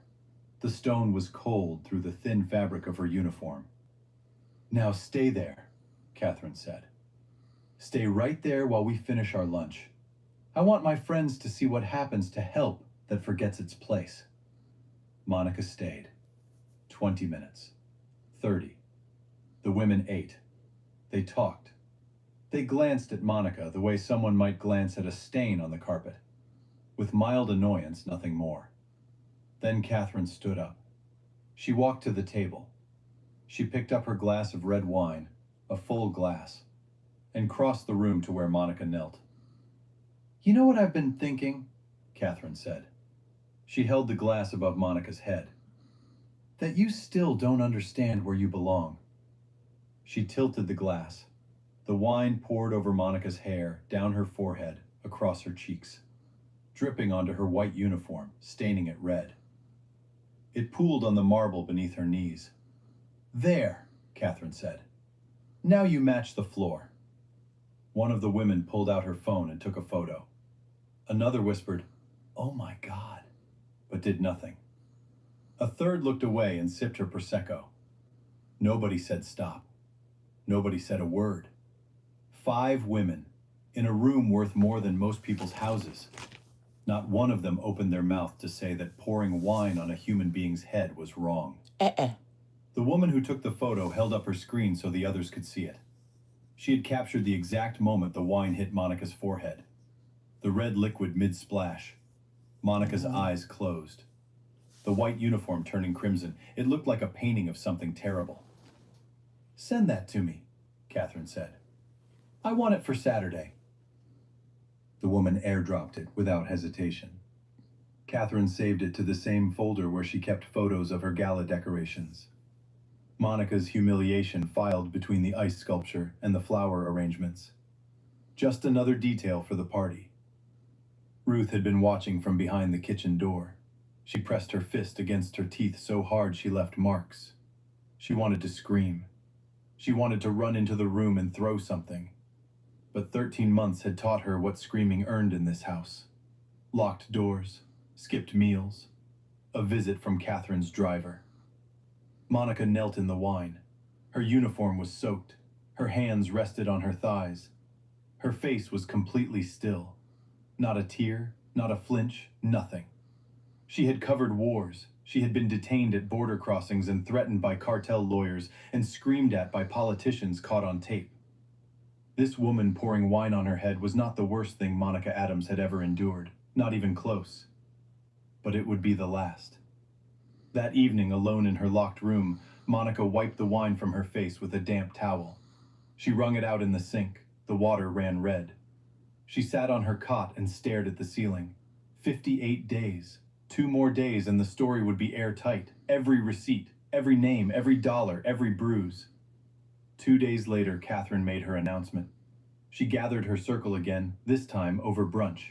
Eggs Benedict on bone china, fresh squeezed blood orange juice, and linen napkins monogrammed with Catherine's initials.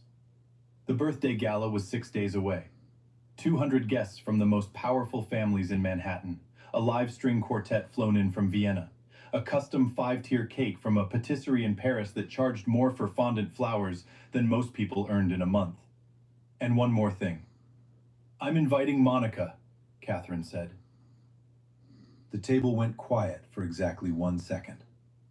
Then it erupted. "You're joking." "I'm absolutely not joking." Catherine leaned back in her chair, glowing with satisfaction. "I want her there, in her uniform, standing at the front door, taking coats, carrying shoes, and every single guest will walk past her and see exactly what she is." "Catherine, that's deliciously cruel." "It gets better." Catherine picked up her phone. She scrolled to a photo of Monica holding the stained kitchen rag from the week before. She held it up for the table. "I told her this was her gala dress." The women screamed with laughter. Catherine typed a message and sent the photo to the group chat of 200 guests. The caption read, "Special entertainment for Saturday night, don't miss it." Within minutes, the replies flooded in. Laughing emojis, clapping hands. One guest wrote, "This is why I never miss your parties, Catherine." Another replied, "Can we throw things at her too?"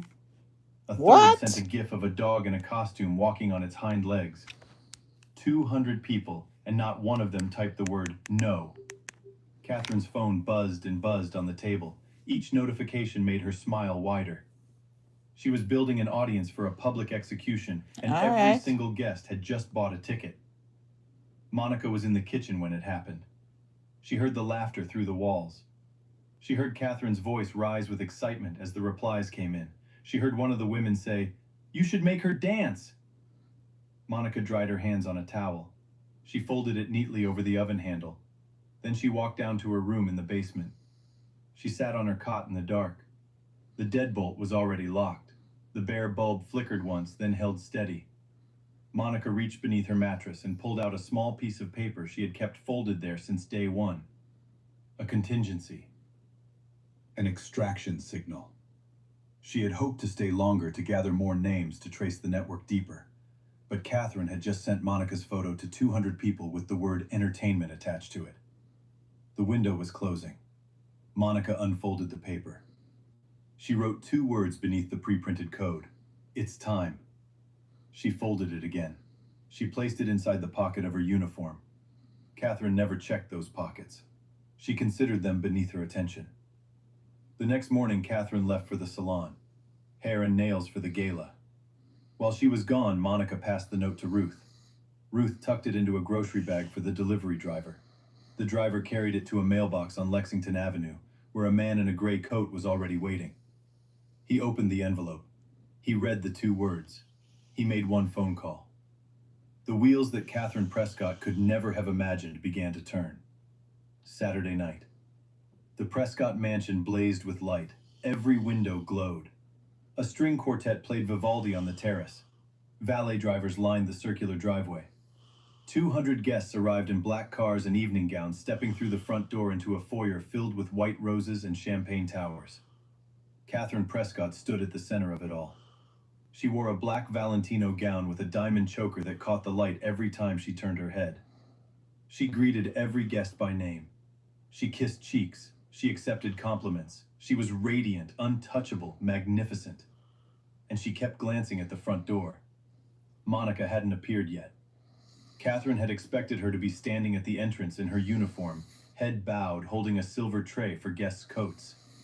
That was the plan. That was the entertainment. That was supposed to be the moment 200 people would see what Catherine Prescott could do to a person she considered beneath her. But Monica was nowhere. "Where is she?" Catherine hissed at Harold. Harold shrugged. "Maybe she left." "She can't leave. Her door was locked."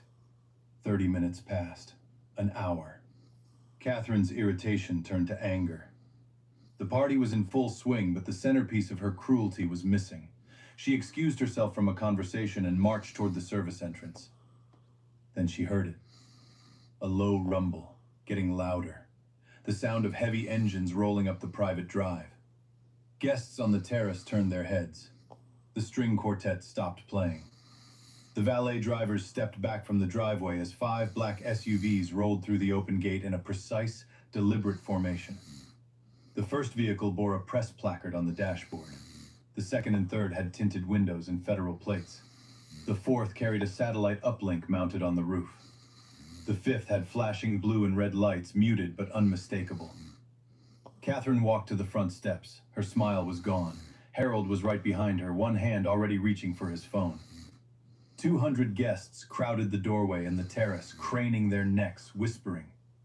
The champagne in their hands suddenly felt inappropriate, though no one put their glasses down. The first SUV stopped. The engine idled for 3 seconds, then 4. The silence stretched until it became its own kind of sound. The rear door opened, and Monica stepped out. She was unrecognizable. Gone was the stained uniform.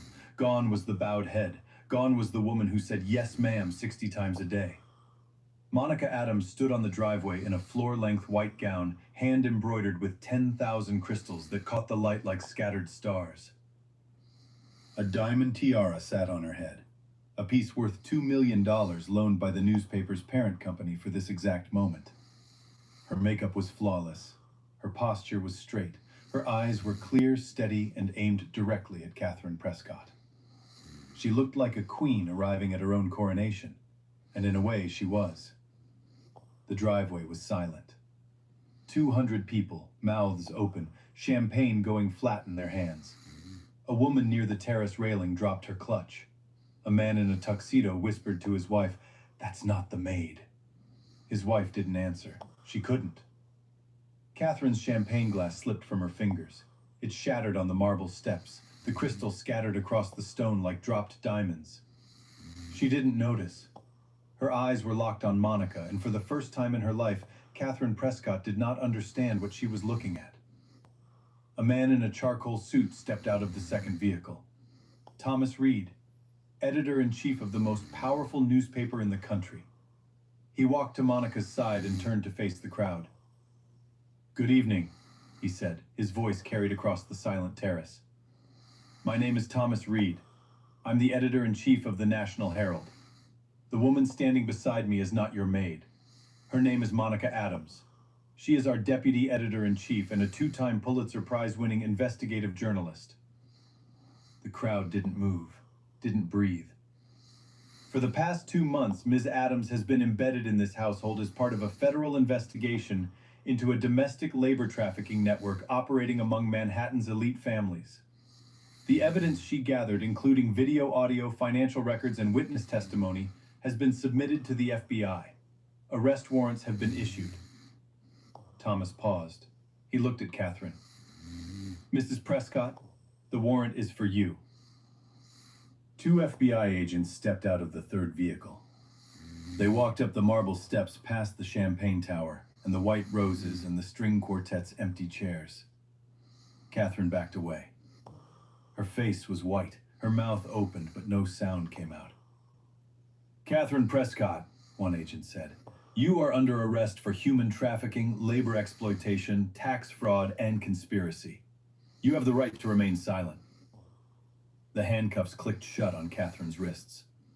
200 of her closest friends watched from the steps of her own mansion. At her own 50th birthday party, the diamond choker still sparkled at her throat. The Valentino gown still swept the marble. But none of it mattered anymore. None of it had ever mattered. It was all costume, and the performance was over. Catherine screamed. It wasn't a dignified protest or a calm denial. It was a raw animal sound that tore through the night air and silenced even the whispers. "This is a lie!" She twisted against the handcuffs. "I'm Catherine Prescott. You can't do this to me. Do you know who I am?" The FBI agent holding her arm didn't respond. He guided her down the marble steps with practiced calm, the same way he had guided dozens of suspects before her. Catherine's diamond choker caught the flashing blue light from the federal vehicle. It sparkled obscenely against the backdrop of her arrest. "Harold!" Catherine screamed over her shoulder. "Harold! Tell them! Tell them this is a mistake!" Harold Prescott stood on the top step. His face was gray. His hands were in his pockets. He looked at his wife being led away in handcuffs, and he did the same thing he had done for 15 years whenever something inconvenient happened. He looked the other way. "Harold!" He turned and walked back into the house without a word. His footsteps echoed on the marble. 2 guests stepped aside to let him pass. Neither of them looked at him. A waiter holding a tray of hors d'oeuvres stood frozen against the wall, unsure whether to keep serving or to run. Monica stood at the base of the driveway. Thomas Reed was beside her. The camera crews from the 4th vehicle had set up and were recording. The satellite dish on the roof was already transmitting. Catherine was placed in the back of the federal SUV. Through the window, her mascara ran in dark streaks down her face. Her black Valentino gown bunched awkwardly against the seat. She pressed her forehead against the glass and stared at Monica. For the first time in 2 months, the 2 women looked at each other without pretense. No uniforms, no commands, no yes ma'am. Just 2 women separated by a pane of glass, and the distance between who Catherine thought she was and who she actually turned out to be. They were never equals. Monica had always been above her. Catherine just didn't know it. And now, handcuffed in the back seat of a federal vehicle at her own birthday party, she was beginning to understand. The SUV pulled away. The gate closed behind it. The red taillights disappeared down the tree-lined drive, swallowed by the dark. The string quartet's instruments sat abandoned on the terrace. Nobody picked them up. Nobody played another note that night.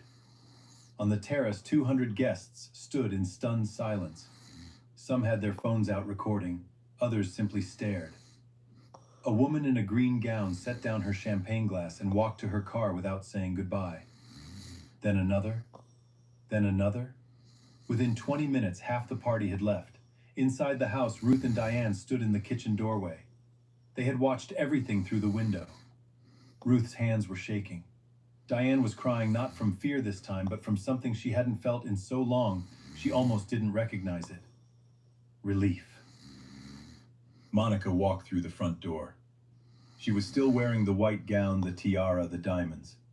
The heels of her shoes clicked against the same marble floor she had scrubbed on her hands and knees 3 days earlier. She walked past the champagne tower and the white roses and the abandoned plates of filet mignon that no one had the appetite to finish.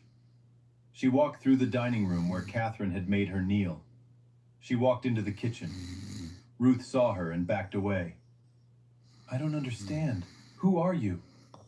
Monica reached out and took Ruth's trembling hands. "My name is Monica Adams. I'm a journalist. I came here to find what was happening to you. And it's over now. You're safe." Ruth collapsed against Monica's shoulder. 53 years old, 1 year without hearing her daughter's voice, and now a stranger in a white gown was telling her she was free. She sobbed until her legs gave out, and Monica held her up. Diane stood 3 feet away. She hadn't moved. Her arms were wrapped around herself. Her eyes were wide and glassy. Monica looked at her. "Diane, it's over. No one is locking your door tonight." Diane's lip trembled. Then she broke. She crossed the distance in 2 steps and buried her face in Monica's other shoulder. The 3 women stood in Catherine Prescott's kitchen holding each other. The party Catherine had built to humiliate one of them crumbled to dust around them. The story aired 3 days later. Prime time. Every major network carried it. The headline ran across every screen in the country. "Manhattan socialite arrested for running domestic trafficking ring." Monica's investigation was the centerpiece. 2 months of footage, hundreds of hours of audio, financial records that traced payments from 12 wealthy families to Catherine Prescott's private accounts. The spreadsheet with 40 names, the red X marks. The word disposed, written in Catherine's own handwriting, next to a name that belonged to a woman who had been missing for 14 months. The public reaction was immediate and volcanic. Within 24 hours, the hashtag #JusticeForThe40 was was trending in every state. Vigils were held outside the Prescott mansion. Protesters lined the sidewalk with photographs of the 40 women. News vans camped on the street for weeks. The FBI expanded the investigation. What had started as one household became a web that stretched across 3 states. The 12 families listed in Catherine's spreadsheet were raided simultaneously on a Wednesday morning. In Greenwich, agents found a woman locked in a basement who had not seen daylight in 8 months. In the Hamptons, they found 3 women sharing a single mattress in a garage with no heat. In Westchester, they found forged immigration documents and a ledger that matched Catherine's system exactly. 15 people were arrested in the first wave. By the end of the month, the number had risen to 23. Lawyers, accountants, and staffing agency managers who had facilitated the placements were charged as co-conspirators. Catherine Prescott's trial began 4 months later in federal court. She arrived in an orange jumpsuit, her hair pulled back, no makeup, no jewelry. The woman who had once poured wine on a black woman's head now sat behind a table with a public defender. Her private attorney had dropped her case the day the story aired. The prosecution called 31 witnesses, women who had been sold, women who had been beaten, women who had worked 18-hour days without pay, without phones, without the ability to leave. One woman testified that Catherine had told her, "If you run, I'll call immigration. If you talk, I'll say you stole from me. Either way, you lose." Ruth took the stand on day 9. She spoke quietly, her hands folded in her lap, and described the night Catherine confiscated her phone. "She told me my family didn't need to hear from me anymore," Ruth said. "She said I belonged to her now. And for 13 months, I believed her." Diane testified on day 12. She described the linen closet where she hid when she heard screaming. She described the lock on her door. She described the night she tried to leave and found Catherine's driver blocking the service exit with a baseball bat. Catherine's defense attorney tried everything. He argued entrapment. He argued journalistic overreach. He argued that Monica had violated Catherine's Fourth Amendment rights by recording inside a private home. The judge dismissed every motion. The evidence was overwhelming. The recordings were legal under federal wiretap exceptions for trafficking investigations. And the 40 names on that spreadsheet were not abstractions.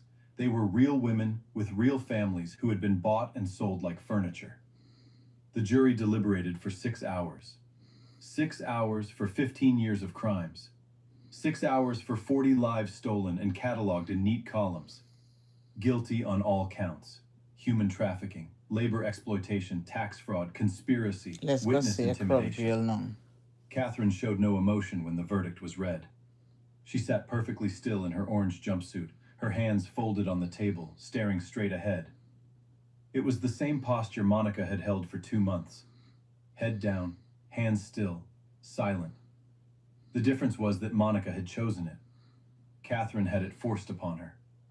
The judge sentenced Catherine Prescott to 22 years in federal prison, no parole eligibility for 15 years. She also ordered the forfeiture of the Prescott mansion, all associated bank accounts, and Catherine's personal assets totaling $38 million. Harold Prescott was charged separately. His lawyer tried to portray him as a passive bystander, a man who simply lived in the house and signed whatever his wife put in front of him. The prosecution dismantled that defense in under an hour.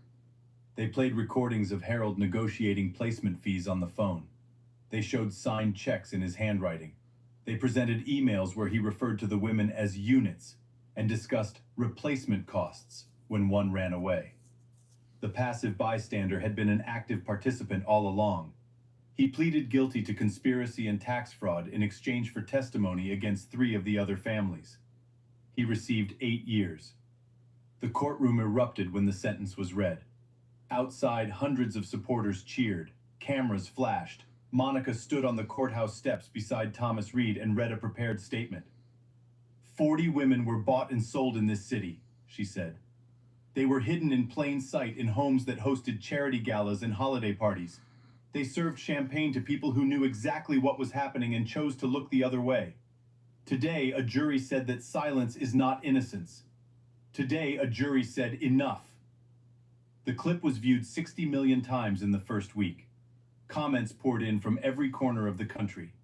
Survivors of labor exploitation shared their own stories beneath the video. Domestic workers who had been too afraid to speak began calling the hotline number Monica's paper had published alongside the article.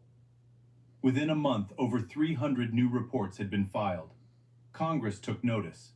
Within 3 months, the Domestic Workers Protection Act, in form along as the Monica Adams Act, was introduced on the Senate floor.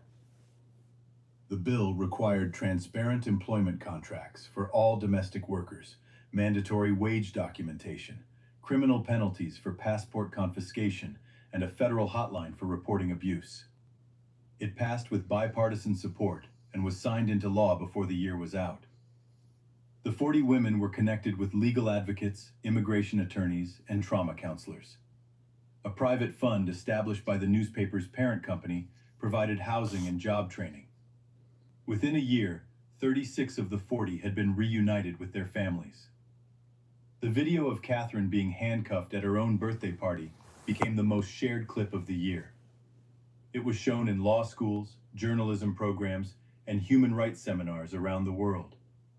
It became shorthand for a single idea. The people you look down on might be the ones looking right back at you. Good. 1 year later, Monica Adams sat in a corner office on the 32nd floor of the National Herald's headquarters. The nameplate on her door read Editor-in-Chief. The Pulitzer Committee had awarded her a third prize this time, for investigative reporting in the public interest. The citation read, "For extraordinary courage and sustained undercover reporting that exposed a domestic labor trafficking network leading to 23 federal convictions and landmark legislation protecting vulnerable workers." She kept the citation in a drawer. On her desk, she kept something else, a photograph. It showed Ruth standing outside a small apartment building in Queens, holding a phone to her ear, laughing. It was the first photo Ruth had sent her after being reunited with her daughter. On the back, Ruth had written 2 words, "Thank you." Monica looked at that photo every morning before she opened her laptop. The newsroom she now led had grown. She had created a new investigative unit dedicated exclusively to labor exploitation and modern slavery. She hired 12 reporters, 6 of whom were women of color, who had never been given a chance at a major publication. She trained them the way she wished someone had trained her, with patience, with rigor, with the belief that the most important stories are the ones that powerful people don't want told. Diane had enrolled in community college in the Bronx. She was studying social work. She told Monica in a text message that she wanted to help other women the way Monica had helped her. She added a single emoji, a heart. Ruth opened a small tailoring shop in Flatbush. She altered suits and hemmed dresses and sewed buttons back onto coats for people in the neighborhood. On the wall behind her register, she hung a framed newspaper clipping. The headline read, "The Maid Who Brought Down Manhattan's Elite." Oh. Beneath it, Ruth had pinned a handwritten note. She held my hands and told me I was safe. Catherine Prescott sat in a federal correctional facility in Danbury, Connecticut. Her cell was 8 feet by 10 feet. No Italian marble, no crystal chandeliers. Good. No orchids on Mondays and Thursdays. She wore the same khaki uniform every day. She ate in a cafeteria where no one knew her name and no one cared who she used to be. The judge had ordered 200 hours of community service to be served after her release specifically at a shelter for trafficked women. Harold Prescott's name was removed from 3 charity boards, 2 museum wings, and a university scholarship fund. The Prescott Mansion was seized by the federal government and converted into a transitional housing facility for survivors of domestic trafficking. The sign outside read, "Fontaine House, a place to begin again." Monica had suggested the name. On the anniversary of Catherine's arrest, Monica received an invitation to speak at the United Nations. She stood at the podium in a simple black dress. No tiara, no diamonds. She didn't need them. She told the assembly about Ruth's tailoring shop. She told them about Diane's first semester. She told them about the woman in Greenwich who hadn't seen daylight in 8 months. That woman now worked as a receptionist at a dental office. She called her mother every Sunday. Then she said something that the audience would remember long after they left the hall. Catherine Prescott had a Valentino gown and a diamond choker. She had 200 guests and a 5-tier cake from Paris. She had everything a person could want, and she used all of it to crush people she thought couldn't fight back. Monica paused. She looked at the front row. A delegate from Ghana, a human rights lawyer from Brazil, a survivor from the Philippines. But here's what Catherine didn't understand. The people she pushed down were not falling, they were bending, and when they straightened back up, they brought the whole truth with them. She gripped the edges of the podium. Her voice dropped lower.